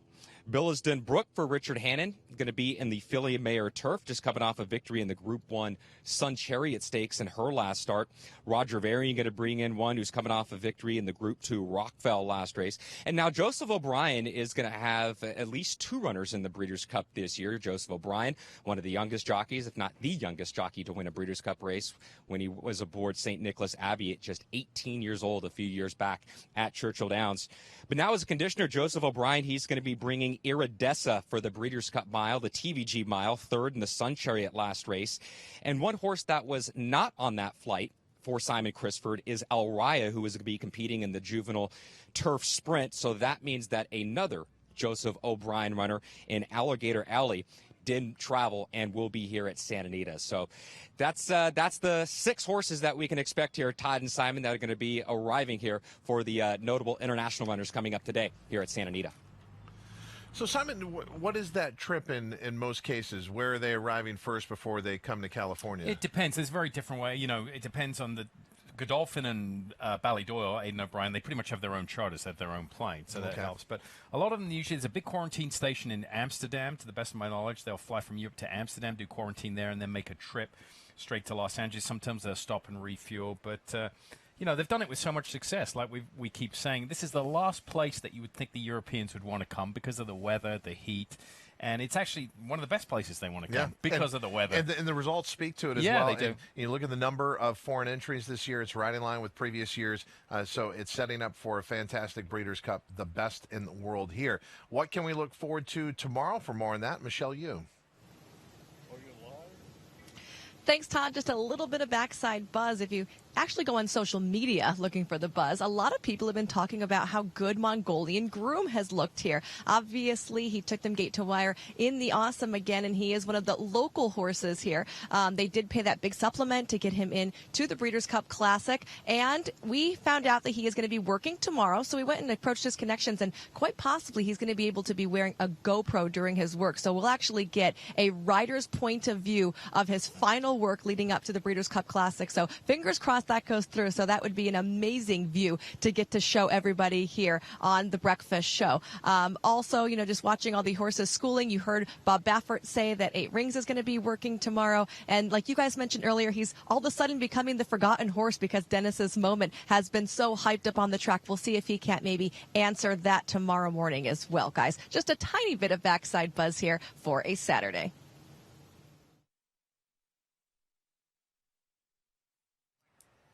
And it's going to get a lot buzzier in the days to come. Yeah, there's going to be a lot of buzz coming up. Starting Monday, you know, when we get the European contingent in, more connections are coming for the final week leading up to the Breeders' Cup. That breakfast marquee that's over there will be opened up. That's always a great venue, and our reporters will be roaming in there, catch up with a lot of connections. So, unfortunately, you and I are locked down here. We need one of those blocks where we can whiz over there and get a quick I bite like to that eat. idea. Yeah. I am hungry for one of those sandwiches. Breeders' Cup Juvenile Turf is part of Future Stars Friday. Number of directions to go in here. And a better man might be Vitalogy, who we got to see at Keeneland last time out, but an overflowing field in the pre-entries for the Breeders' Cup Juvenile Turf. Yeah, Vitalogy for Brendan Walsh. He nearly pulled off that huge upset with Maxfield, and Vitalogy on the grass version, the Bourbon, launching from way back, came from way downtown, finishing second, beaten only a neck behind Piece of Chief. We saw Piece of Chief work earlier in the show. Vitalogy, who, if he breaks a little sharp, it could be a big threat. The Breeders' Cup Juvenile Turf presented by Coolmore America on the Future Stars Friday. And this is Vitalogy's work not that long ago, October 25th at Keeneland. Just 3 weeks after his race. So you're not going to see much here, 51-2. So that's a slow half-mile workout. But he doesn't need much. Like I said, he went from Europe up to Woodbine. He ran in the Summer Stakes. He was third there behind Decorated Invader. It was a good runner for trainer Christophe Clement. And then he came to Keeneland, and he put in another huge effort. And now he's shipping out west here as well. So he's racking up the miles for a young horse. So he doesn't need a whole lot as far as work goes. Good mover. Look at him get over the ground here. Yeah, son of No Say Never, a son of Scat Daddy, out of the Arch Mare, Silvestris, and bred by Mr. W.A. Tinkler over in England and owned by Cutter Racing. And this half-mile move for Vitalogy at Keeneland. And you can also see well out in the middle of the course. Yeah, I mean, the time's going to be slow because he's protecting the turf course during the race meet there. And it's a little soft that day as well. You can see him just kicking up a little bit of turf there. Half mile completed and 51-1 Vitalogy preparing for the Breeders' Cup Juvenile Turf presented by Coolmore America. The Breeders' Cup Juvenile Fillies Turf on Future Stars Friday. Another sizable field in here. Taking a look at the pre-entries in this race. And both these races that we're talking about, both the Juvenile Turf presented by Coolmore America and the Juvenile Fillies on the Turf, you're going to have wide open fields, big opportunity with a $1 million purse here. Abscond is the work we're going to bring you. This took place at Keeneland yesterday. Abscond, last time out in the Natalma, over the yielding turf course, getting the win. Prior to that, had been sprinting at Ellis Park in Saratoga on the grass, but then a breakthrough win at 9-1 in the Grade 1 Natalma. Abscond working a half mile over the dirt at Keeneland yesterday. Well, she works on the dirt all the time. I was had the privilege of seeing her up at Woodbine in the Natalma. She made a huge appearance in the paddock and the post braid there. She was the standout that day as far as looks, and she responded at 9-1, beating Walking Marrakesh and Fair Maiden, who we saw earlier on the show and we saw yesterday. So she's a nice filly by Blame. And the distance, as the races get longer, she's only going to get better, I think, with that pedigree. But she got a little speed influence on the dam side when Grand Slam, and there's no surprise that she has taken a liking to the turf. All three of her starts have been on the grass. Eddie Keneally elected not to run her on the dirt from what he was seeing in the morning. Abscond completing the half mile in 48-4, preparing for the Breeders' Cup Juvenile Fillies Turf. And when you think of the money for these youngsters on the grass, it is rather remarkable. I mean, $1 million purses for 2-year-old fillies anywhere in the world you can't find. This is awesome purse money, and Future Stars Friday is going to be a great showcase of that. If you had a 2-year-old on the turf way back in the day when I was training, you either went to the Hollywood Turf Festival and ran in the Miesco the Generous for $200,000, or you ran in New York in the Pilgrim, the race was called. Now there's a whole program here for these 2-year-olds on the grass, and a lot of the connections are responding in kind of full fields, and I could see why this filly has never started on the dirt with that action. That's why Eddie put it right onto the turf. Great credit to the Breeders' Cup for the adjustment to the schedule and the evolution of so many of the races, and the emphasis now on a Future Stars Friday and the big turf opportunities for the juveniles. Abscond getting one in the Juvenile Fillies Turf. We should mention there were a couple of defections out of this race, and with a couple of horses getting out, that's going to be the benefit of a few others So looking at the pre-entries, that first horse you see there for Jeff Mullins is going to get a chance to draw in now. And she was second in the Juvenile Fillies Turf at Del Mar, kind of a local prep for this day, as well as the Surfer Girl last time out at Santa Anita. So again, with the horse sitting on the outside, now in for Jeff Mullins and Red Baron's Barn. As part of Future Stars Friday, obviously big racing action on the dirt aside from the turf. The Breeders' Cup Juvenile Fillies. We mentioned Brad Cox could have a weekend to remember for the Breeders' Cup. British Idiom was a really sharp winner of the Alcibiades last time out at Keeneland, the Darley Alcibiades, and will come in and get a lot of respect in the Breeders' Cup Juvenile Fillies. As we were talking about, Donna Veloce will be the favorite in this race, and there is just the only question about her stretching out around 2 turns for the first time, but that is not a question for British Idiom, who won the Alcibiades last time out by nearly 7 lengths, and she was in the same position as Donna Veloce, coming off a debut win, sprinting, and then having to go long against Grade 1 company, and she passed it. So British Idiom most likely going to be your second choice to Donna Veloce and the Breeders' Cup Juvenile Fillies. And we look at British Idiom's workout 8 days ago at Churchill Downs, going 5 furlongs. Yeah, this was her last big workout, really. It was 5 furlongs. She went 1:01.3, the official time they gave her breezing there.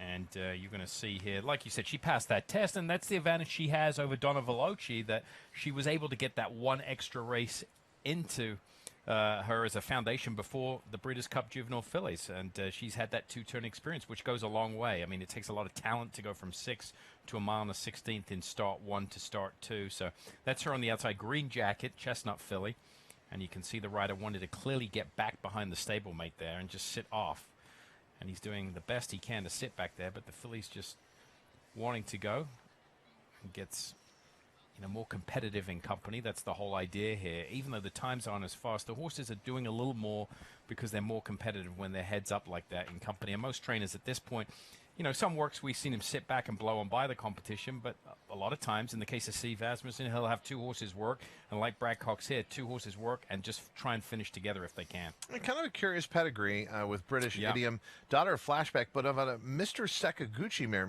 Mr. Sakaguchi used to race on this circuit I think it was a $4 million yearling. That's right. Yeah. He never lived up to that purchase price, but British Idiom was also a bargain price, purchased for $40,000, has already earned nearly $300,000, and could earn could earn even more than that, actually. Could earn $1.2 million with a win in the Breeders' Cup Juvenile Fillies Grade 1 $2 million purse. British Idiom being prepared by Brad Cox for the Breeders' Cup Juvenile Fillies, completing that 5 furlongs in 1:01.3 at Churchill Downs. Another work to catch you up on, and we're going to go back to the turf at Keeneland. And who are we looking at here, Simon? Well, we're looking at the Juvenile Turf Sprint, and that's Kamari. You've kind of touched on this horse already earlier on the show, and Kamari. Queen Mary? Yep, Queen Mary, exactly. Ran in the Queen Mary. Was second that day behind Raffle Price. Was a good horse who came back to win, but since then has come back stateside and won 2 consecutive races, including the Bolton Landing and the Indian Summer. And this is a Wesley Ward runner by Munnings, and has shown some versatility, winning gate to wire and coming from off the pace here. So I think that plays well in a race like this. And, the rider has got some options and proven to do it. And working with an older horse here, Bound for Nowhere. But I'll advise everyone out there, so many of you out here who follow the sport, as you're handicapping the Breeders' Cup, you'll go back and you'll look at previous races. The start for Kamari in the Indian Summer and the fact that this horse won was astonishing. That was a amazing opening weekend at Keeneland with a lot of signature performances, but a lot of people walked away going, I didn't expect that to be one of the highlights to the weekend. But what Kamari did last time out was nothing short of remarkable in the Indian Summer. That's right. Mike Smith flew in for the race that day and produced the horse perfectly. Like I said, it's shown the ability to overcome some adverse situations. Michelle? Well, Todd, I know that your favorite thing about Breeders' Cup is what kind of swag can we get. So we're getting a sneak peek right now at the merchandise. Every year, Breeders' Cup changes the merchandise to kind of reflect the area that the race is being held. So this year, you're going to see a lot more of these California colors, some beach scenes. There are some rain boots, which are generally not going to be of use out here. But one thing that I think is unbelievably cool is they are really celebrating Zenyatta. It's the 10-year anniversary of her Breeders' Cup Classic win, and they have an entire Zenyatta display here. So you can get a shirt that is representative of her, these super cool hats that come in both white and yellow, which is her saddle towel color for that year that she won, and these bags, which I am now obsessed with, and maybe they won't notice if I just walk around with it because it is amazingly cool. So I really love and appreciate how Breeders' Cup goes that extra effort to kind of find cool, different stuff that is reflective of where it's being held. And this year is no different. So this is a really cool opportunity to walk through here. The merch tent actually does open today. So if you're going to be on track, you can get first jump on all of the sizes. Todd, let me know what one you want, and I'll make sure to put it in a bag to go for you. Michelle, always taking care of us. Great job, as always, all our reporters, Gabby Gaudet and Joaquin Jaime, roaming the grounds for us. And if you need to charge anything, just sign for Enrico from TVG. We need that Breeders' Cup gear over here as soon as possible. Simon, good work today. Yep, look forward. We'll be back again tomorrow, 7 a.m. tomorrow. Look for Sunday. It will be breakfast at the Breeders' Cup. Saturday brought us so much action on the racetrack and another beautiful Southern California day. Martine Garcia was hustling everywhere. Flavian Pratt, he was just about every horse we saw, and we had to go to the dry erase board with Michelle Yu to mark down the workout times. One of the fastest times turned in today. Chancelot with a half mile in 46-2. The Japanese-based runners were out enjoying the mechanical hot walker out there. Some of the kids whose families are involved in the sport, and then the arrival of Maxfield for the TVG Breeders' Cup Juvenile. Brendan Walsh flying with him in economy. You're flying with the best. TVG bringing you breakfast at the Breeders' Cup.